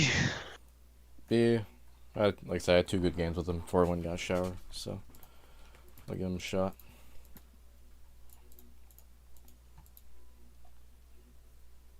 Finally, I can see my master level. I hit 4. So it finally shows now.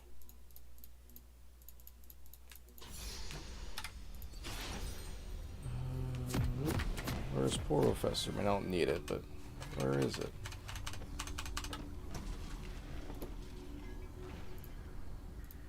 It's just nice to have.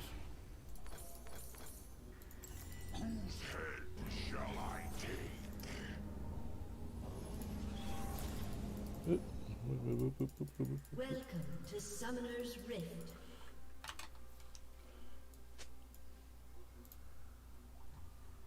There we go. And before someone feeds. 30 seconds until minions spawn. And am I really playing? Oh my god, am I really playing with a fucking center ADC? It's actually, I mean, it depends how good they are. She has decent averages. Was at master level 5, I think that is. So, it might not be too bad. They're a good CS'er. Yeah. Senna's not too bad. She can run. She's one of them supports that's strong enough to run a lane. Like, I play her top. You could play her mid. You could play her bot. It's like Swain. You can pretty much play Swain anywhere.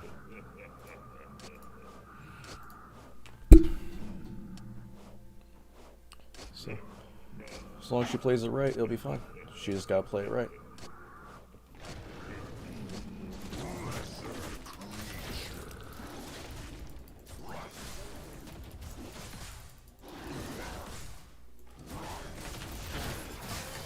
Be gone. She's gonna save for the souls, maybe. Nah. Catch their trail.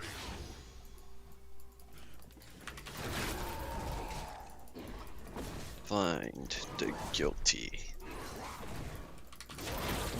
They got Vi and Leona, so I'm going more Doms this game. I'll have to.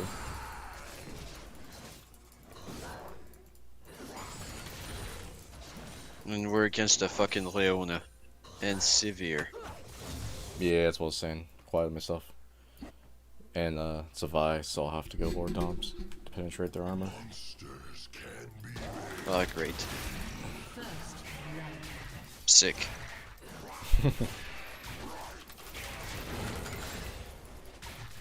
Oh, the lag.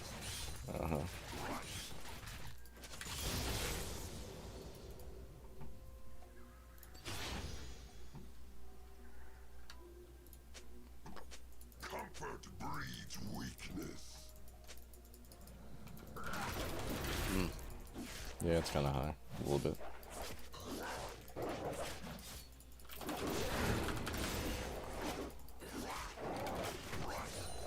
How dare you attack me, motherfucker. Yeah, she's running Dark Harvest. Ooh, Vi's around Electrocute. Okay. What?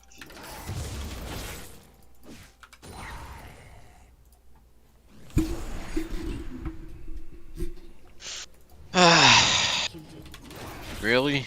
Are you fucking kidding me? At least it doesn't give a kill to anyone. It's just fucking annoying when that happens. Yeah, he tried tower diving Vex. Thankfully, she's not smart enough to know to get one auto in at least, and you get a kill. Dude, she's already at fucking all her mana emptied. That's fucking weird. Yeah, I know Vex, you go through her mana pretty fast. Haven't played her. Oh shit, I'm so fucking dumb. Well, time to eat a fucking cookie. I'll be coming down your guys' way. I don't mean probably. to offend you, but I'm allergic to fucking Subway cookies. What? Allergic to Subway? What? Yeah. Okay, that was weird. Well, one more. I ate a Subway cookie, like chocolate chunks, once, chocolate and chip. I had a pretty bad allergic reaction to it. Like, really? I couldn't stop fucking blowing my nose and stuff. So I guess I just had some allergic reaction to it. Since then, well, I've had another. Well, I took some parts of someone's cookie, like double chocolate once, and I was actually okay. Oh shit. So they're not all bad, it's just that one cookie I ate, I just had a freaking bad reaction to it, so I don't know. It must be maybe something in their batter. Yeah, maybe. I mean, the only way to find out if you ate another cookie.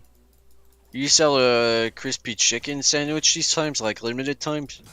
At least in the States, no. No? Because there's one in Canada right now, so I was wondering if you had the same in the US. Nah, shit. It's not even the fact that it's just US and Canada. Because I don't work in the same town I live in. I drive like 20 minutes away. But anyway, both my hometown and the town I work in have Subways.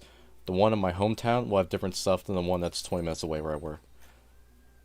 Yeah, so each Subway is different depending, just literally by like town to town. They can be different. Oh shit. But I'm obviously pretty confident country to country. They'll definitely be a little different. She never left bot. She...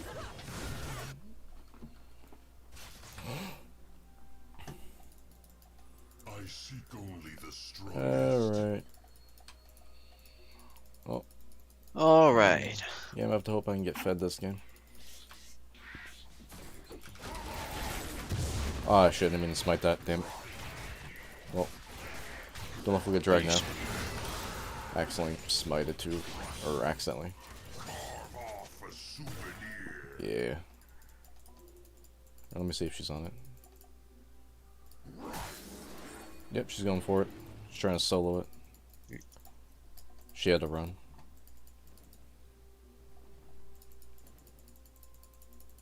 Catch their trail. She's not gonna be able to get it. She has no items. So yeah, if you see bot walk away up towards river, more than likely she's on it again, and they're helping her. No, she's again on fucking 400 ping. Hell yeah.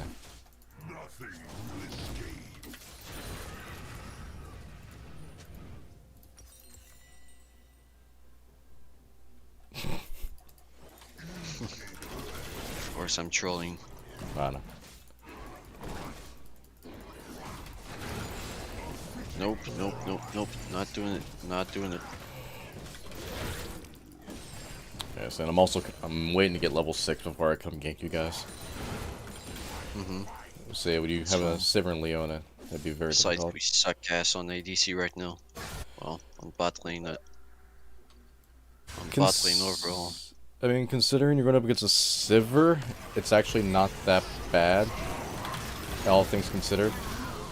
God damn it, Victor. Could have used that, whatever.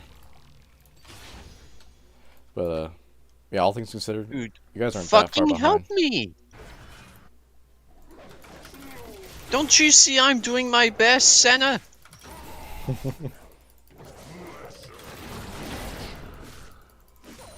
Alright, I got 6. I'll be coming down here soon. I'm a channel, actually. Oh, she used her fucking heal. You fucking whore.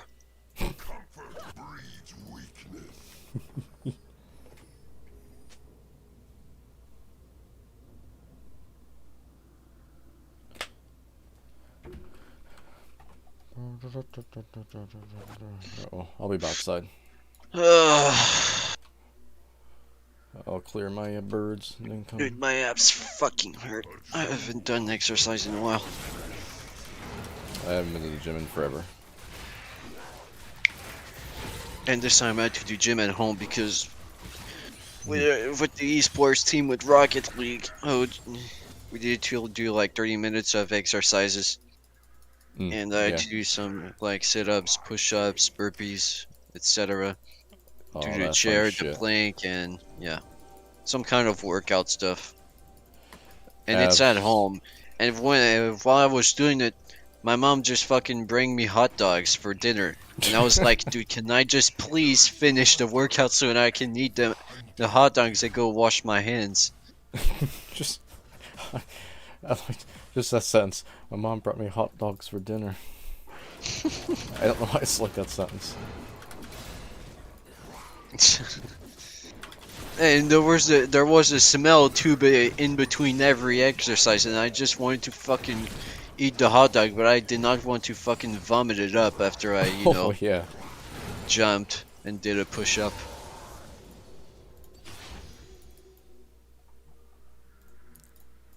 Sus. I think they're on drag. Sivers. Nope, she's just here. Never mind.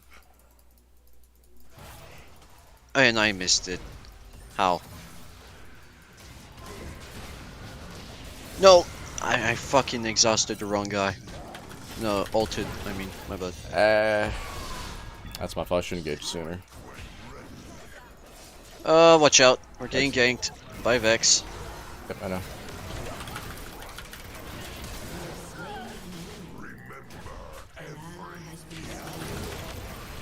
Ah, man.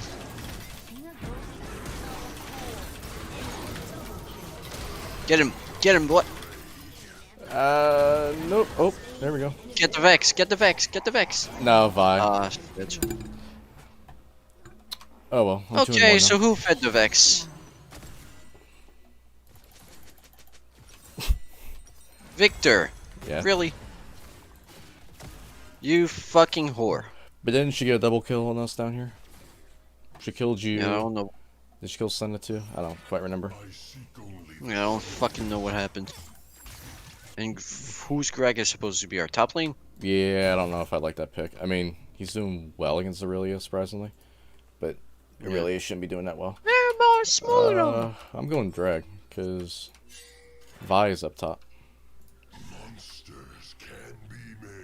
I don't know what the fuck Vi is doing if I... Whoa. That's a big kill right there. Yeah, he shouldn't be beating this Aurelia.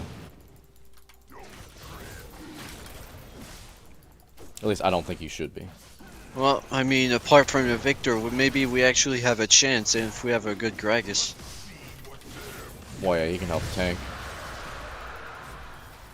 If I'm honest, I don't know the difference between your Gragas and the fucking... I got my What do ult. you call him? Gangplank. I suppose Gragas is a fucking drunk fuck. Senna, go. So I kind of need you guys to initiate. Initiate what? The engagement. Oh, fuck it, I'm going. Yeah, they're taking turret, yeah. Yeah. Tower, no shit. Yeah, you gotta jump it, Senna. I was kind of waiting for you guys to hop on it first. Yeah, I'm sorry. Oh, no, you're fine. Yeah, the reason why I was waiting is because, you know, I'm a sneaky player. I was waiting for you guys to jump it, and then I was gonna ult in and jump them. Yeah, Vex is gonna be a problem. We're gonna. Is it magic resist we're gonna need to build Yeah, for MR. that Vex? Yeah. Yeah, like, so for So you... what item would be ideal to get magic resist? For Nautilus, here, let me clear this. I'm a channel, actually, and I'll tell you in a second. I'm trying to think for Nautilus. I don't really play him, so I'm not sure what would be perfectly ideal for him, but I can give you a general suggestion. Yeah, I'll just do a fast lookup. For him, probably Spirit Visage wouldn't be bad. I mean, Gargoyle Stone Plant would be good too. That's an active. You get armor, magic resist, and ability haste. And like I said, that's an active that you gain 100 shield plus 100% bonus shield thing. Yep, doesn't look like we're recalling any time now though. I'll still get my Locket Solari up. Then after that, I don't know. Yeah, based on their since I got that and she's going shield bow, I would recommend Spirit Visage because that'll help against them. Because that'll give you 100% base health regen, so you'll regen health quicker. So as they're stealing it with their life steal and lethality, you'll regen it a little bit faster.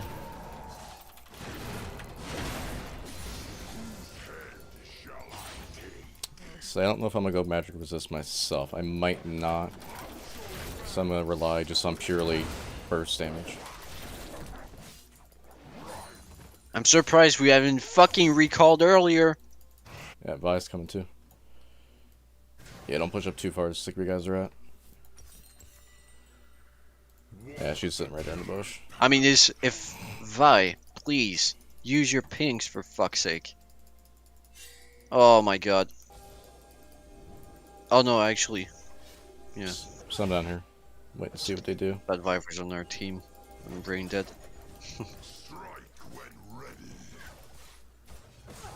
Actually, fuck, let's go for this. Ah, Victor, please. Oh my god, what an ult. Oh, I couldn't fucking exhaust. Oh, she came to me. That's cool. That's not cool at all, actually, I should say. Attack Leona! Nice. I got him. Let me help you guys push this. Can you hurt the cannon? Yeah. Okay, I got it. It's all good.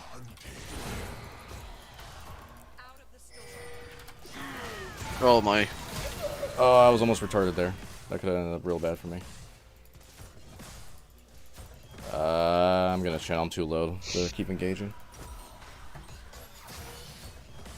I know she healed me, but I'm just gonna go back. Alright, what am I gonna do next? Essence Reaver. That's right. So I'm doing a little bit of a different build. And actually, yeah, let's go drag next. Really start planning for it. You guys can channel. Okay, I'll actually do my research. Nautilus. Magic resist. Nothing. Like I said, I'd recommend Spirit Visage. I think that'll do fine for this matchup. So it's Spirit Visage. Yeah. Yeah, I'll get that up. Oh, we're going for a Can't fight. believe I'm actually looking up items for magic resist, but hey. I don't have nothing for... I don't have boots at all though, so... Oh, you don't have boots yet? Well, I won't just yet. Alright, let's get drag. We pushed them I off guess enough. it doesn't matter anymore anyway. Yeah, we're starting to get a control on the game now. Go drag. Yeah, good idea. I know. No, I was just reading your chat. I wasn't telling you what to do. Oh no, I was just speaking out loud. I was referencing what Braga said. Okay. Yeah, we actually have a chance. Touch wood. We have a chance to. I just did. Forward. Nah, we should be good. Vex is gonna be the only issue. Yeah. I'll just build up my spirit visions and just go on the rest of my way with the items. And there's severe, Cyber. I don't fucking know. Yeah, Sivir. That's how I pronounce Sivir. it. And Tyler 1 just won his second game of promos. Oh, you watch Tyler 1? Yeah, I do. He's the only League streamer I can watch and actually be entertained because, you know, he has a retarded persona, but he's actually also very good at the game. So when both come in handy, I just stay and watch his content. I've watched clips of him, but I haven't like actually watched them. But sometimes, like, when there is something about the esports that just, oh my God, Senna, you fucking retard. I'm coming. Vex is coming. Actually, let me try to shut down Vex. That'd be more important, honestly. I just ulted so my Senna wouldn't die. Oh, I can't even take on Vex. Holy shit. Oh my God. I thought I could jump her, honestly. She's already level fucking 13. Holy shite.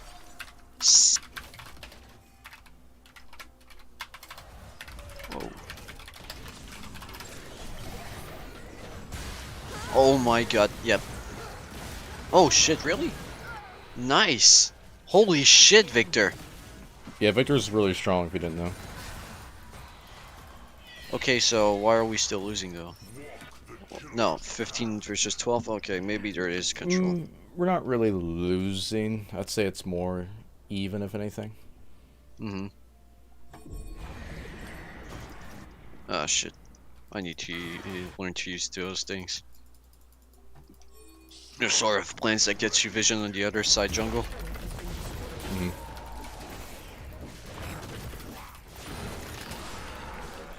Wait, Vi just destroyed the top tower? Nah, mid. Oh, mid. She went, got Riff, and immediately dropped it. No, we lost top as well. Oh no, someone else got top then. Really got it? I didn't even pay attention. I didn't see that. I just saw the mid one go down, so I was trying to stop it in time. Well, we got bot, so I think this lane's under control for now. Severe sucks. Well, I also came bot quite a few times. Didn't really give him much room to do anything. Well, let's get the magic resist up.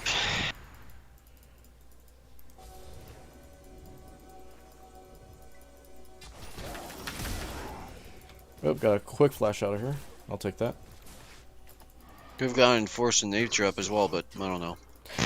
Doesn't A Force Nature would have been a bad idea. It would give me move speed, but I'm thinking just because she's got Blade and she's got Dust Blade, having a little bit of health regen will help you in the long run. At least I feel that well. That's why I recommended it. Yeah, just attack me, motherfucker.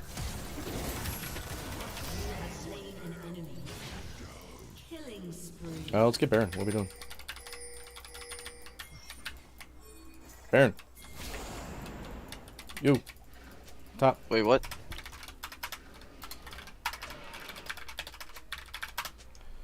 This is free Baron. If they come sooner. We probably don't get it now. Your team has destroyed a turret. Nice. I don't know if we get it now. They took too long. They wanted tower instead. They should let tower go for Baron, honestly. Baron is more important than towers right now. I'll say a 22-minute Baron would be huge. Oh, and that's now that you use this, Senna. What about the Senna?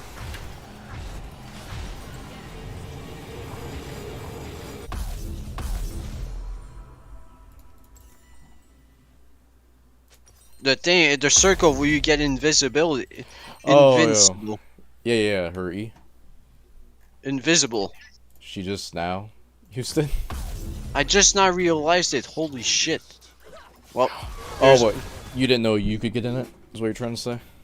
No, I knew I could, but I just can't believe she didn't use it earlier. Gotcha.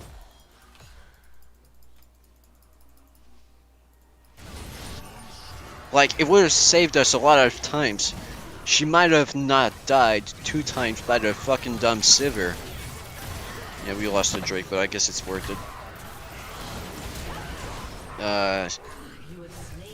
Yeah.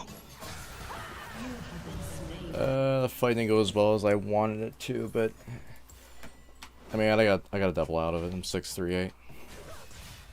Ah, shit.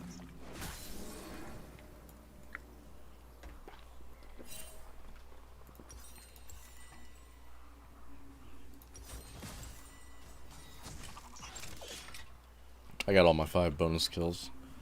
If your only content is yelling stop, status title or Tyler 1. Oh my god. The one clip. Why would you say something like this? Going bot. Yeah, you guys are gonna pinch him. She doesn't get away in time. Gragas has something in plan. Yeah, he pushed her off too soon. I know they have no tower to fall back to, but still, yeah. Ah, fuck. Yeah, she's gonna get away because of that.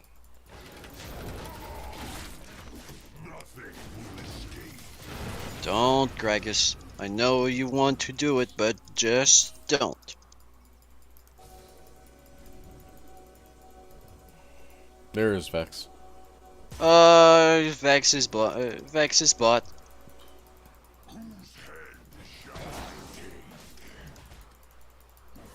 She ran up. Yeah, our carry's really gonna depend on you and the mid lane. Oh, I accidentally stole that from Bragus. Oh, they're all mid right now. Interesting. Wait, what? Okay, they're... Yeah, well, Victor's alone. No, I'm fine with that. He's 11-5 too. He's got Rabadon shattered. I'm fine with leaving him alone for right now. What the fuck? I'm honestly kind of just sitting right here waiting for someone to come by. Like that. At least get the shut down the Vex. Oh, I don't even get the shut. Oh, man. Oh, I got Vex. Okay. I'm Wait, satisfied what with the that. fuck? I rooted her. Exhausted. Yeah, she's dead. Yeah, she's dead. Vi's Please. dead here too. Oh, and I got the kill. Let's go. I know this isn't an FPS, but at least I will have get my KDR fixed. For now, obviously. Yeah, you got typical support, KDA. Mm-hmm. Whoa! It's nice having a high KDA, but that's probably one of the worst things you can be as a KDA player. Whoa.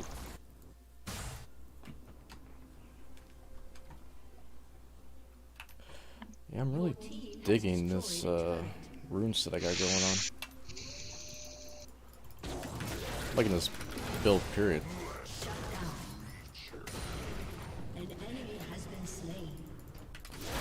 Well, Mercury's thread, here we go. Go Mercury treads. Yep. And I will build next Zeke's. Maybe it's good if I get Thornmail, maybe?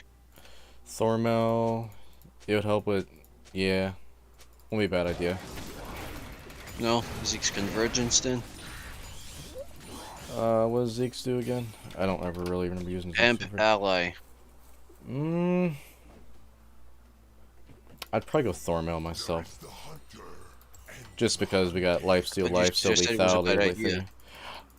Well, I was thinking. I didn't say it was a bad idea. If I did, I didn't mean to say that. Oh, maybe you said it wouldn't be a bad idea and I misunderstood. I think that's what I said. Either way, yeah. It wouldn't be a bad idea. Just because their lethality and lifesteal. Just help you survive a little bit longer in them fights. So I'm kind of waiting for drag. Dude, the Leona is in fucking 08. Oh, they already got their blue. Apart from the Vex, we're in control. Oh, we need to go mid. Would not be a bad idea. We gotta be careful how we approach it. Victor, we need you.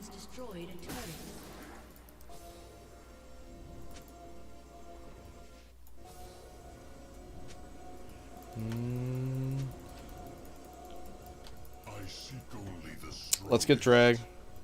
Let him have tower. I'm fine with that for now.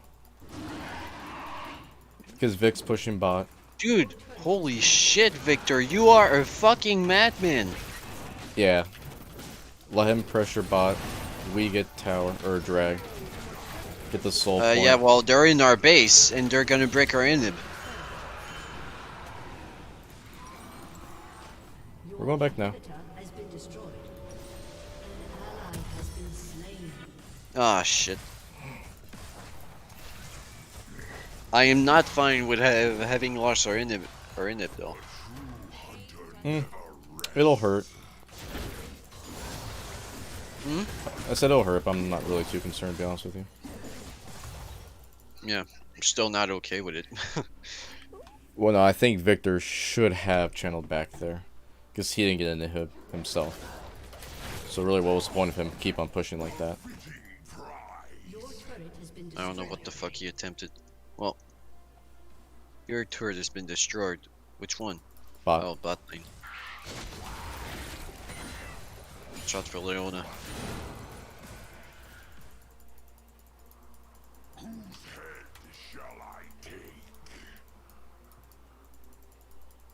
I got my Revenant's Hydra, so I'm gonna start being a nuisance.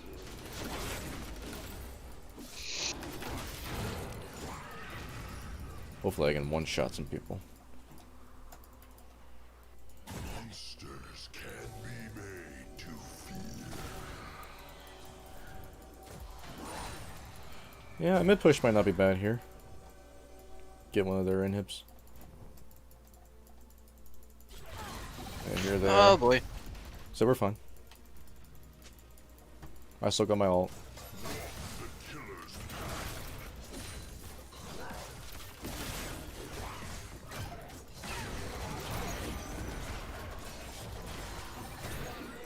I think good she missed. There's Vi. Gragas is splitting, so I'm okay with that. The scent of prey.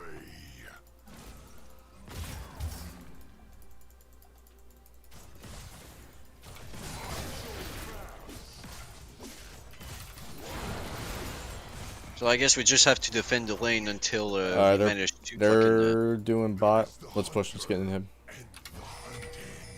This Already why fucking Gragas.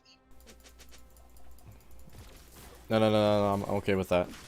He got their attention. He's 1 in 5. I mean, not much he can do. Oh, they're pushing from back. We're good. And here starts the ARAM.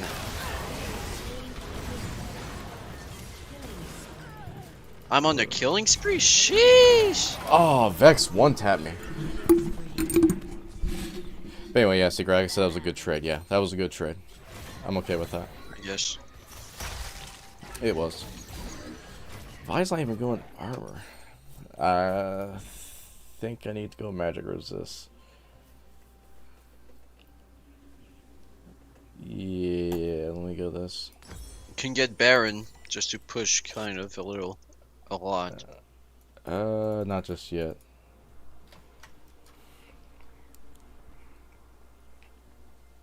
What kind of build is she going? The Senna. She got Divine Sunder, Rage Blade, Mana Moon. I don't think she knows what she's building. Like, that's not a clear, like, build. Like, I'm not sure what she's going for. Gragas was... And I just... And here starts the Grievous Wounds. General Kenobi. How is our inhib to not respawn yet? How long does it take for an inhib to respawn? I actually don't know. I never really paid attention. I just wait for it to say something. We got Soul Point coming up, though. So we gotta be careful here.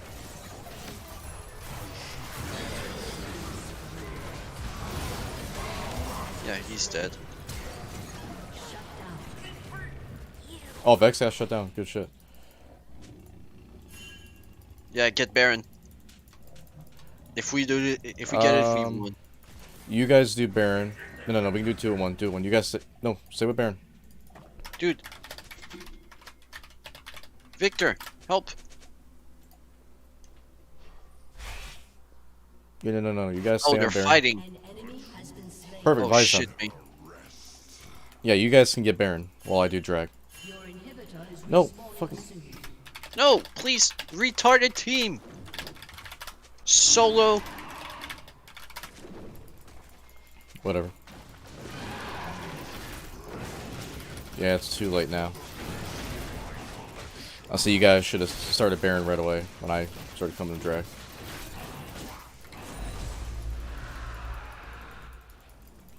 Yeah, it's too late. I'm just gonna reset. Not really much I can reset for though.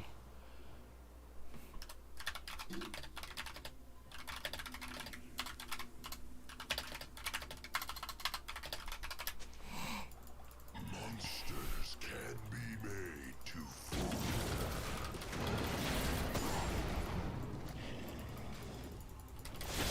We got Soul now.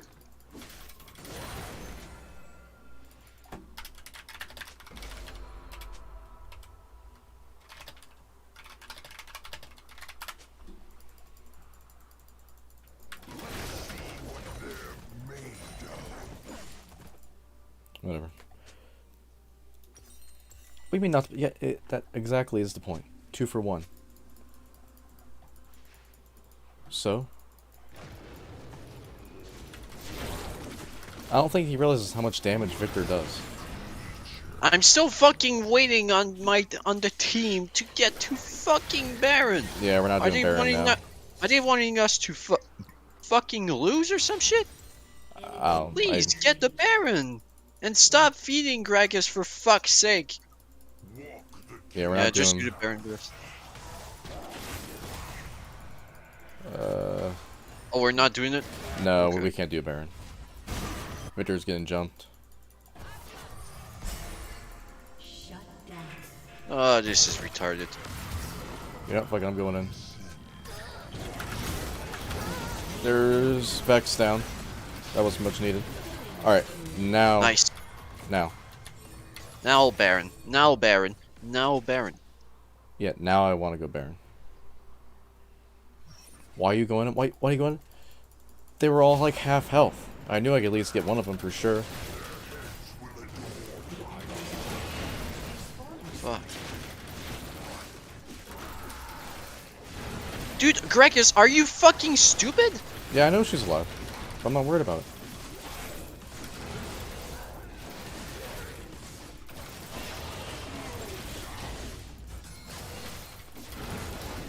Oh, please. See, she was Thank fine. you. It didn't matter.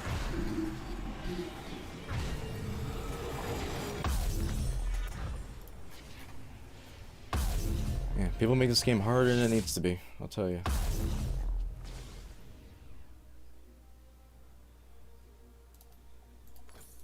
Whose head shall I take?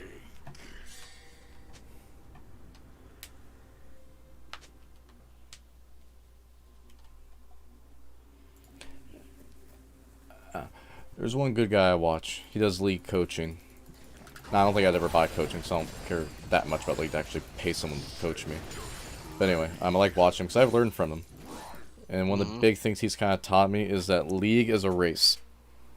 You want to get as much as you can done before they can.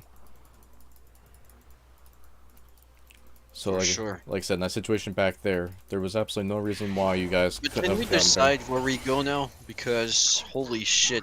One's close to top lane, which is our fucking dumbass Gragas. I know. Well, we should be able to. And then we're all 4 of us in their jungle. At above. I'll push mid. I mean, warning it. Yeah, you're fucking stupid. Fine. Just Leona, I mean. Yeah, easy kill. Rampage. Better get an S+. You're 4, 2, and 12. That's pretty good for a novice. If I can get a hold of the Vex, she's the one I want. I'm fucking sweeping this team. I know, it's sad. Finish the fucking game. Yeah.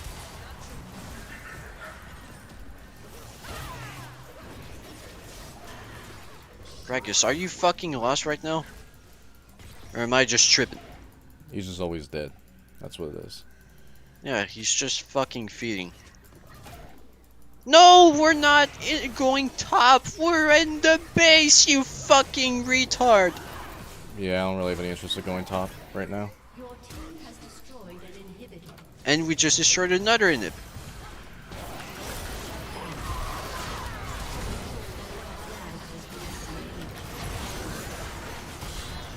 Oh my god.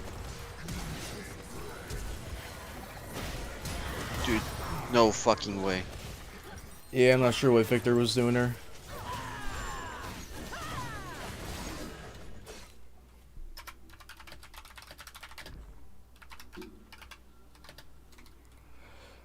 I mean, well, he got an inhibitor, so. But they are probably gonna get Elder off of that. And that's gonna hurt us.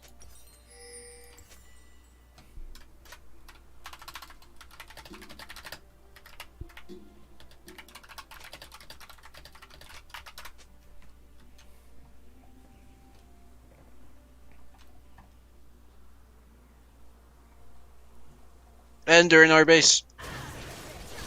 Oh, they're not even going to Elder. Yeah, get back, get back. I'm coming back up in 10. Your inhibitor has been destroyed. You got Senna and Victor back. Alright, there we go. Alright. We gotta run Elder. If they get Elder, that'll hurt. Why is Gragas channeling? I don't know. Why is Gragas being a retard? Yeah, I don't know why he channeled there. Oh, he's TPing. Okay. I didn't know he had TP. Okay. So that's alright then. But question, how do you have 9 of vision score? Me? Yeah, I'm not judging you or anything, I just been running Oracle. Yeah, just go ahead. Go and attack us, retard. Yeah, we have to secure. Dude, thank you. Now can we please finish? I'm sick of having over 40-minute games. I swear to God. We got Elder, we definitely should push here. Yeah, we're definitely good though. I have no doubt about it. I mean, Gragas isn't with us again, but... Yeah, it's basically 4v5 at this point. With him it has been. Just about. And I can't ult. Oh shit. Nope. Yep. Whoa. Alright. Let's triple for he them. just Zonya'd. There we go. Oh, easy. Finish now. Finish. Finish. Finish. Now you gotta wait for some minions. Now you can push in.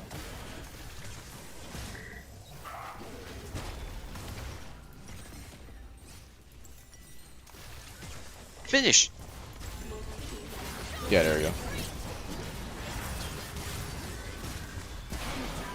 Hey, you yes. got Penta.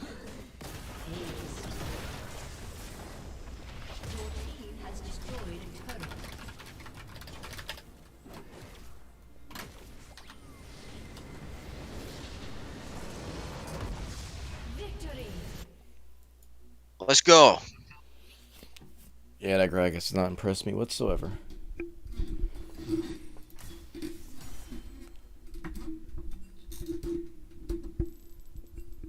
You got an S minus. I got an A minus, surprisingly, with all my deaths. I got what? So you got an S minus. I got an S minus. Nice. Still an S game. And that's a GG for Victor.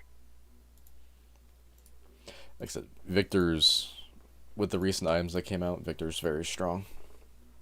And plus 22 LP, which means it brings me 1 LP, of course, to Iron 1. I'm still Iron 3, 35 LP. But we're getting there. You know who it is. We're getting there. It just fucking shows that we're in Iron lobbies because we cannot finish games for shit. Yeah. Like, yeah, at all. That game took a little bit longer than it should have.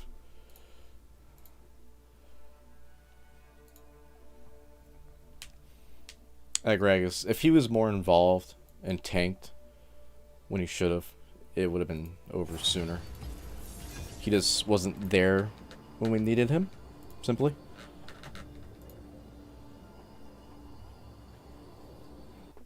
I mean, literally just simple as that. Oh, I got top. Okay. I'm fine with that. Because I am doing Phil, so.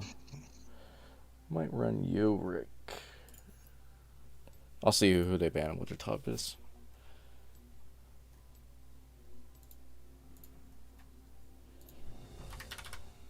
Not doing Timo. Yeah, always a good ban. And fuck off Lux. Was he really banning Yon? Yon was a bot. I mean, Yon's never a bad ban, just kind of odd the bot was one that I have banned a him. feeling Jungle's gonna dodge. Never mind. They banned Set. Okay. And Mundo. Rengar. Wow. You don't usually see Rengar get banned.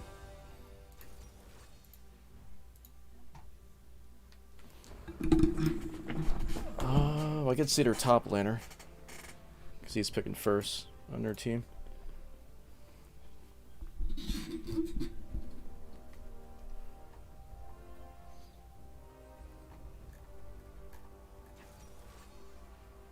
Zillion top? We're doing that?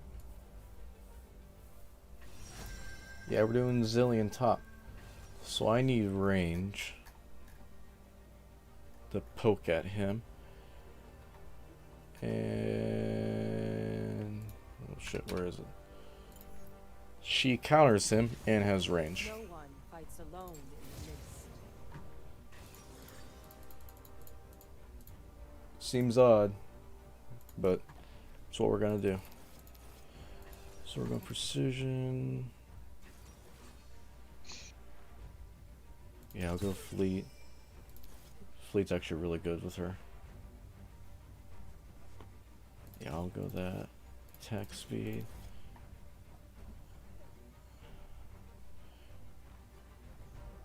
Actually, might be a Mord top now that I think about it, but I'm fine with that too. Running Senna gets Mord, because I've beat Mord before with Senna top. Should I run Cut Down? Or it could be Rise. No, it's not. Okay, never mind. That's mid. I think. That's gotta be the mid. Who's... okay. I think I've figured out. It's Rise mid, Mord top, Rek'Sai jungle, and Zillion Caitlyn bot. So not exactly what I thought it was gonna be, but it's fine.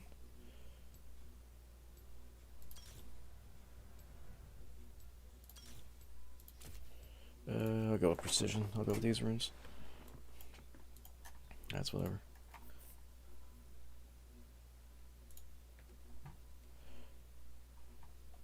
Yeah, so okay, so it's more top. Yeah.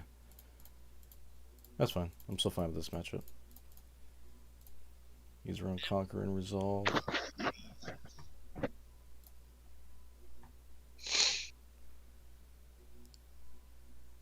Does he normally build just, yeah, standard build? Oh shit, good Rek'Sai. You don't see that very often. Of course, the Caitlyn's good. How do you not be good with Caitlyn? He wants me to go Eclipse.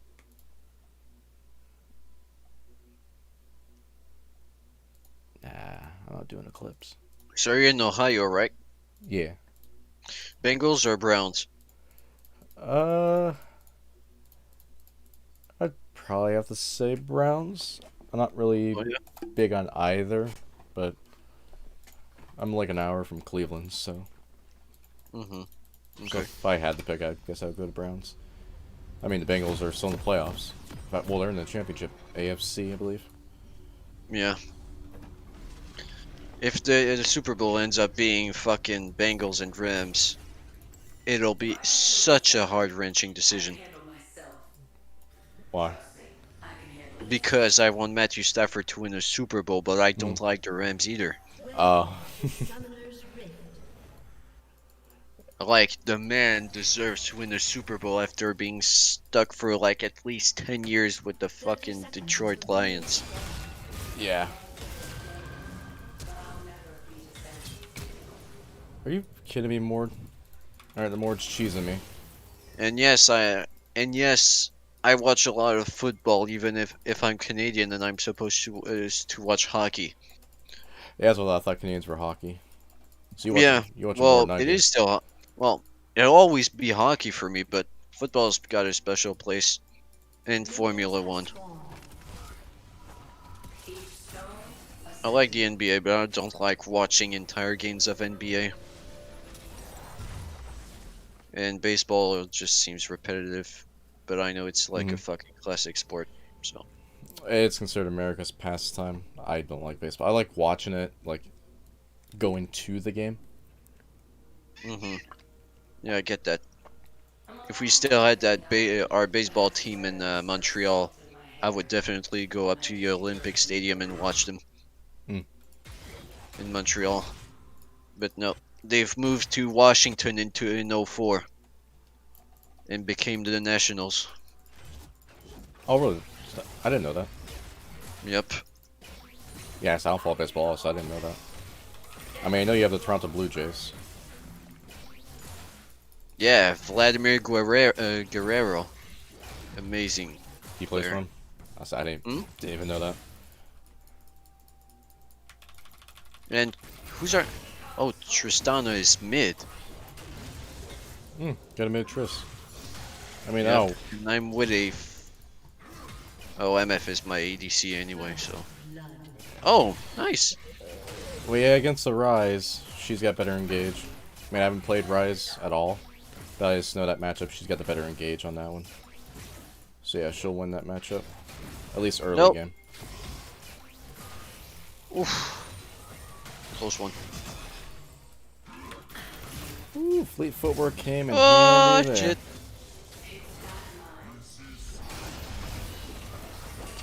I shouldn't have wasted a biscuit on it. Shit, nice. Winning streak? Question mark. Maybe.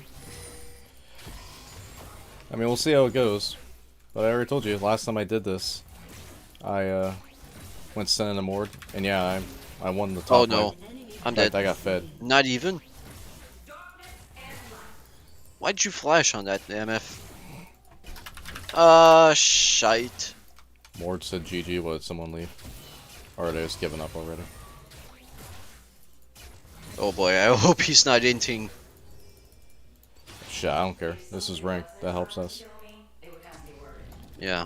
Oh, I mean, it's not fun for their team. No, it's ranked, so no mercy, but still. Oh, it's great for ours. Because I've been playing League for about a year now, and I've given up on all honorability in this game. I just play and want to win regardless. Also, that's a Rek'Sai just ganking. Maybe he managed to get it. Yeah, this is a good Rek'Sai. Like I said, that's very rare. Yeah, he said he was good on the, what do you call it? Professor. Yeah. Yeah, he's a good-looking champ based on his averages. Good for a Rek'Sai. You stop getting every fucking mine you step on. This is in Pakistan. MF. This is in Afghanistan where you just walk on everywhere and you can get a fucking mine on you. What are you doing, Mord?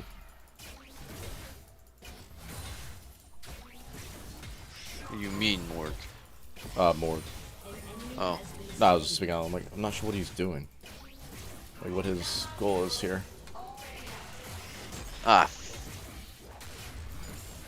What the fuck is Zillion doing? Oh no. Oh no.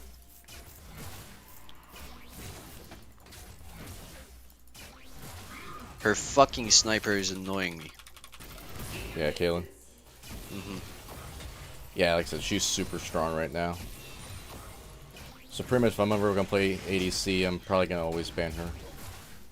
I don't want to, but she's just too strong right now. I don't even know why she's strong, honestly. I don't know what changed with her this season.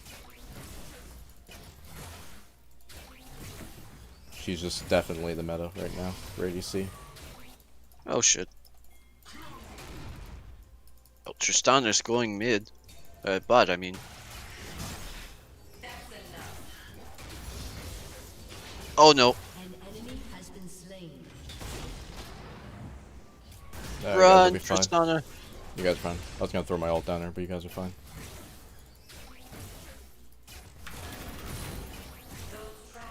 Hort's just... He just uses his shield. Jesus Christ, Trist. Don't start now. And our Mumu is doing... Oh, he's got 2 assists! No, he's doing a Mumu shit. He's doing alright. I'm dead. Watch Rek'Sai go bye-bye. Oh, damn it. Oh, well. Nice MF. Wait, what? I 3 used- kills? I I used didn't my... even notice. Yeah, I'm a little disappointed. I used my... I got the assist. Oh yeah, I'll take that.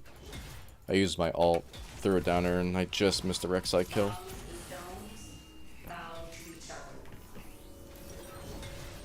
Yeah, we're going Kraken this game, 100%. And we're going Berserker Greaves. I'm doing my favorite Senna build, Shotgun Senna. You just stack attack speed and critical strike, so every hit eventually gets to be 100% crit chance, and you just boom, boom, boom, just do it over and over and over and over. Just No, poke the shit stay out of away champs. from me, MF.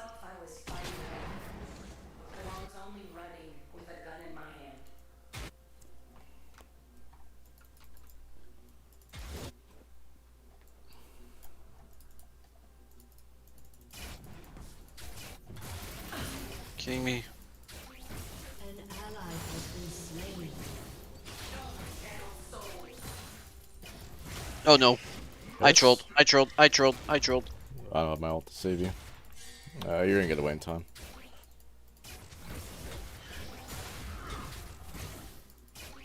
Oh my god. They just kill every fucking ward I put on.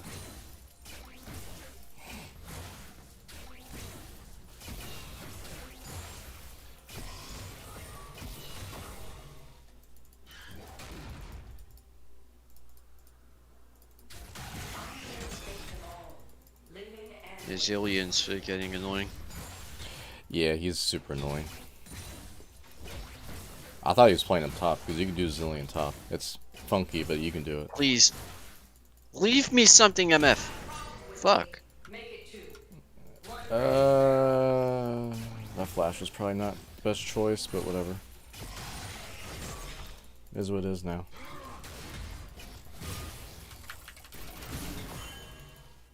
No, I don't want to do that.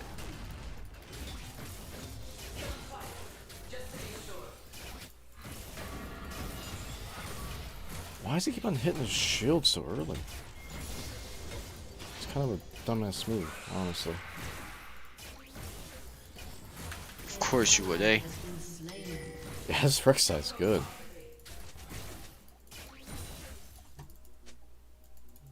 Like, I'm honestly kind of surprised how good he is.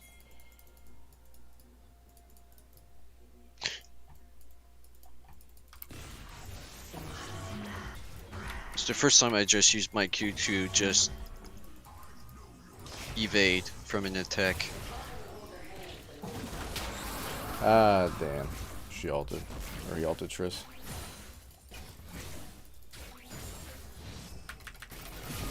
Oh shit. He also tried to kill. Make me step in their minds.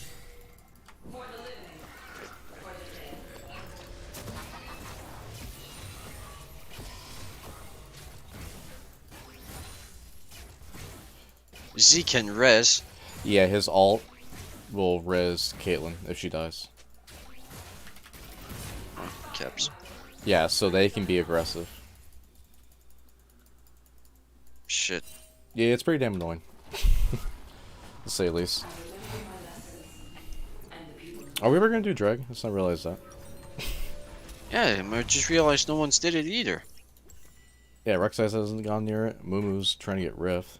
I guess I'll Dude, go please help. leave me some stuff. I still don't have my support item after 10 minutes. Please.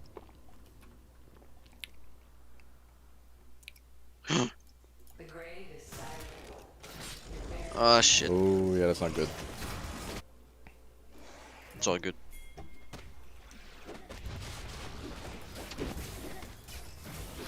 Yeah, but she's starting to hurt because my MF.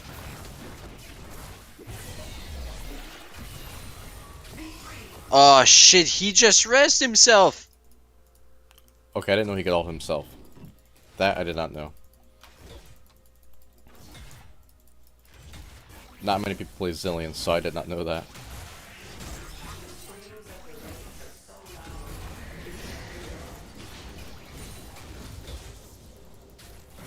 An ally has been slain.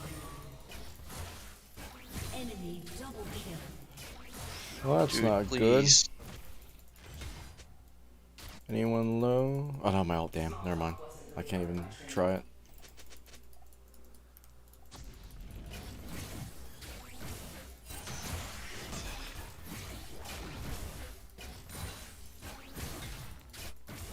Yeah, they're doing Drake. I got my ult. No, never mind. My ult was up, I was gonna try to steal it, but whatever. Did your Mumu gank you? He's come, I think, twice. I've gotten a couple of ganks. I don't really need him. Unlike most players, I can hold my lane. Or even if I can't, I just play it slow. Like, I just don't feed. But I've also got the upper hand on Mord right now.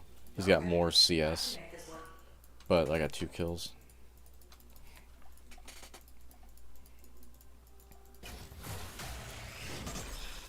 There's not really much he can do to me. Oh shit. Yep, she's here. Dude, she's so annoying. I swear.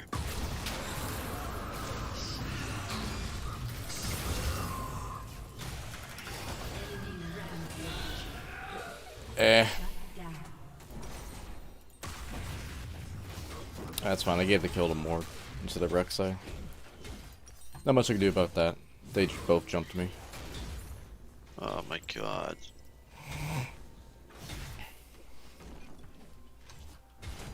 Help me! Ah, he just rested himself again. God fucking damn.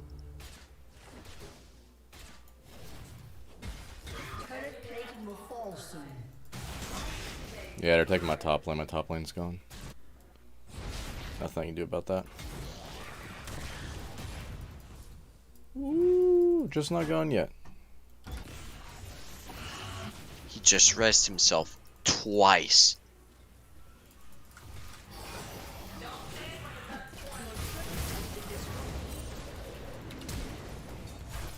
Hey, Mumu. Think you could come over? Just, they're just walking through my top lane right now.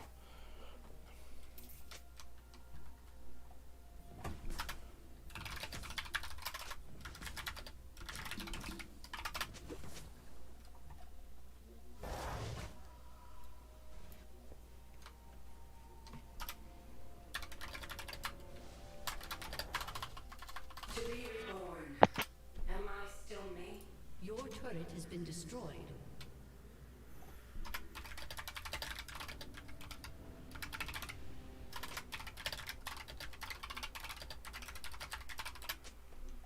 What am I doing? I was mainly going to start jungling. I don't know why. His primary role My is MF is jungle. not helping.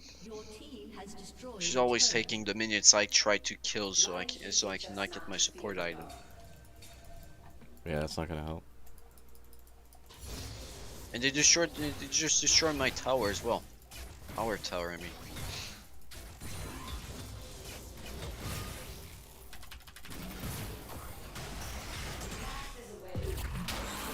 Are you kidding me? He literally ulted me again.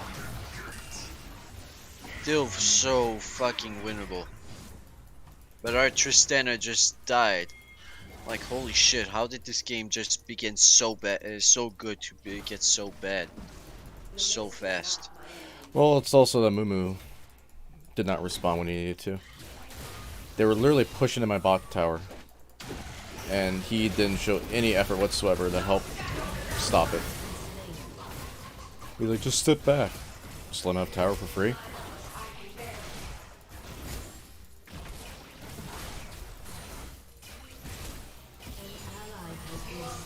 Oh well, just wait till I get cracking. This is why you don't fight this, MF. This lane is lost. Don't. Jungle diff. I was about to say, yeah, it's jungle problem. And a mid problem. He's 4-1.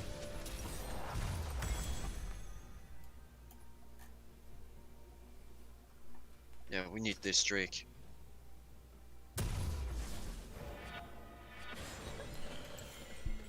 I don't Can't really lose this. need... Come on, please. Yeah, I'm gonna get Mercury's Dread again. And the Mumu. Yeah, I don't know what he's doing. He's never there to help when he needs to help.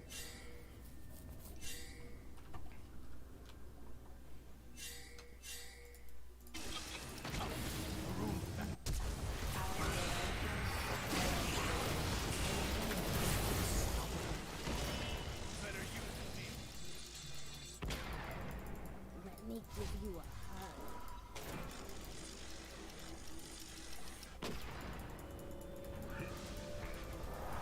If life is my curse, living is the cure.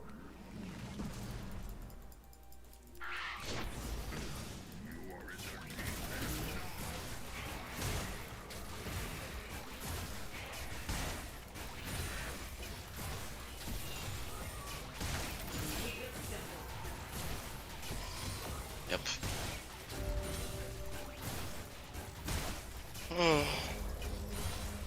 Your turret has been destroyed. Yeah, this game's lost. Good fucking shit.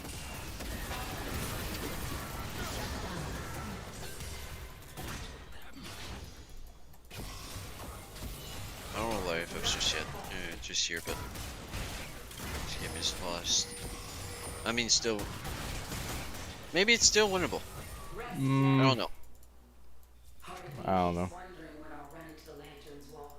Maybe. I said maybe. Yeah. Nothing too certain. It's a big maybe. Critical strike and attack speed is what I need. Phantom Dancer, Genshin. Shit. An enemy is unstoppable. Oh, so you could just creep up the woods like that. Shit.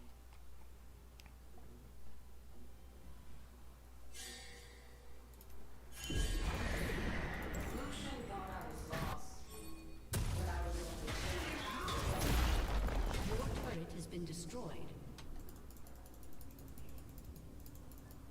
An ally has been slain.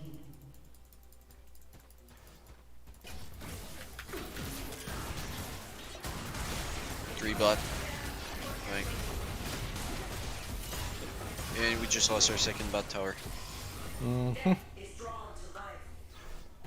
Your turret has been destroyed.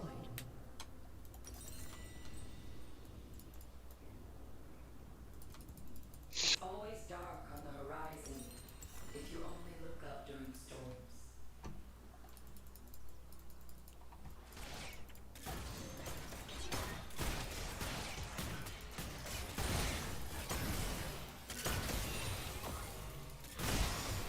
Be free. Death doesn't leave scars. I rooted him. He's trying to get out. I can't do shit.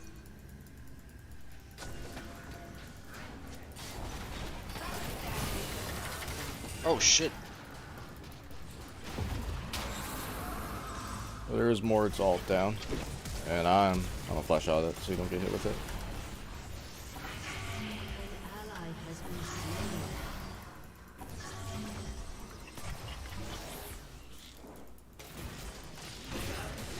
Oh,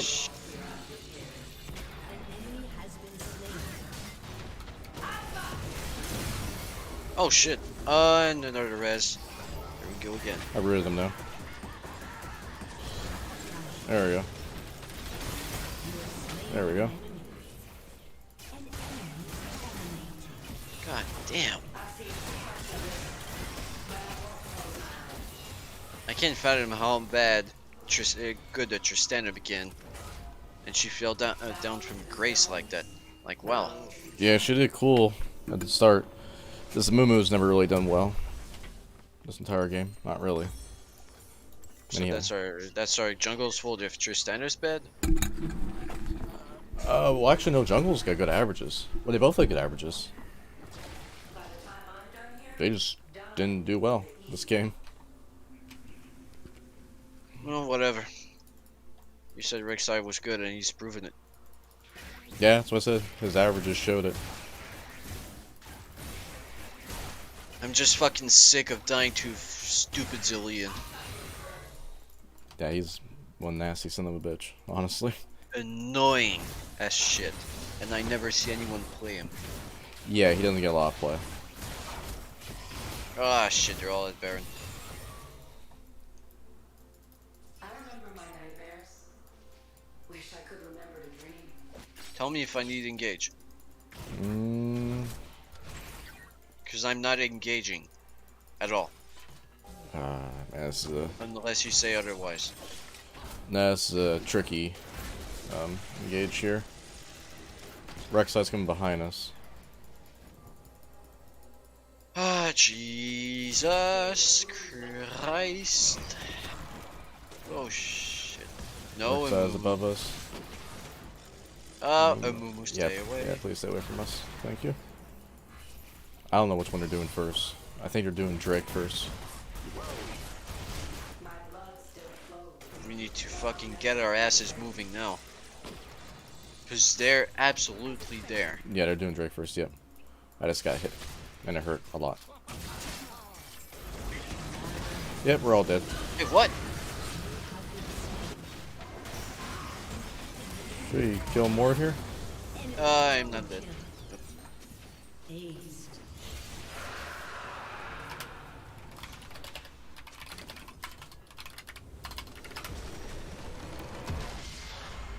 Defeat.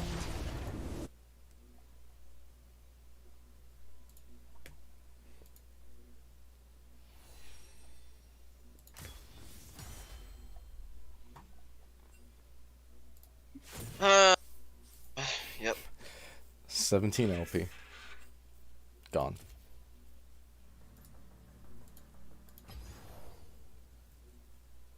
Oh, that's right.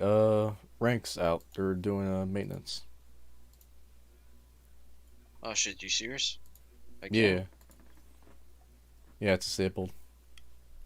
Until 5 PST.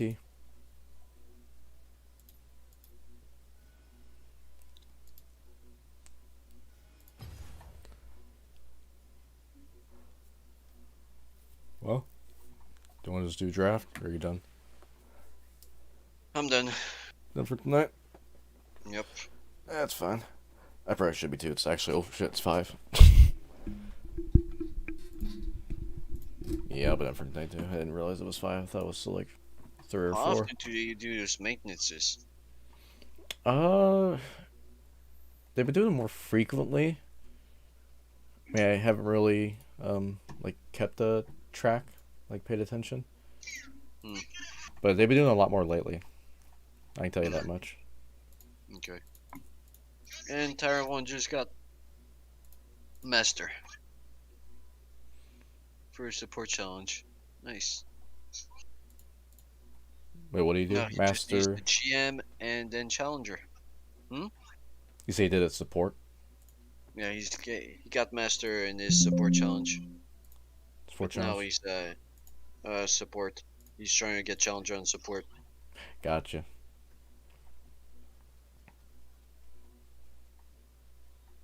Yeah, I know people do that. They try to get Challenger on specific roles.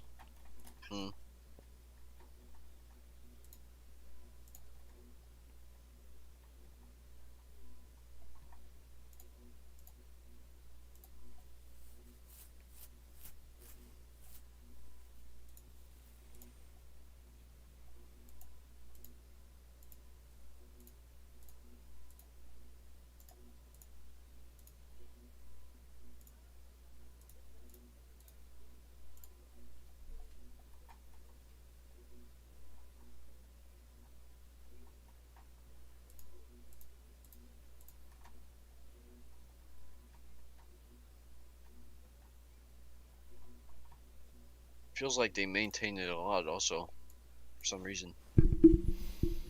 I don't know. I've only been playing for a year. When I listen to people who've been playing like since the game started, a lot of them say that Riot doesn't give a shit about League anymore. That's what a lot of them say. But that tends to be like a common theme amongst every veteran of every game. They get nostalgic. So at that point they go, they don't give a shit about the game anymore when they're still maintaining it. Actually, that coach I watch, Nice, that's what he has said. He said it's the best game in the world and Ryan doesn't give a shit about it. I'm like, I don't feel like that's necessarily true. But yeah. I've only been playing for a year. He's been playing, I'm pretty sure, since it came out in 2009.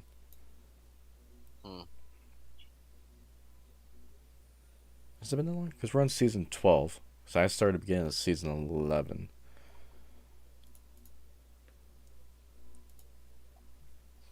Oh, people are just gonna bitch. That's just what it is, regardless of what you do. I'm waiting to see how the new Ari rework is gonna affect the game. So she should be quite a bit better if I've read the rework correctly, which is gonna be fun. Yeah. It'll make Bubba happy. He loves Ari.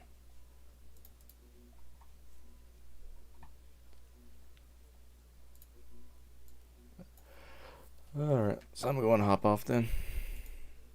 Okay. So I might be on tomorrow. I don't know. I don't know if I'll be on late. I'm getting my booster shot tomorrow, so it probably depends on how I feel around that time. Yeah. So I get that 5.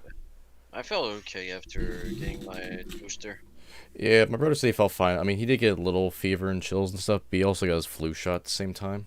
So 2 at 1, I think, is what gave him his symptoms. Yeah, stuff that can happen. Yeah, so I'm sure I'll be fine, but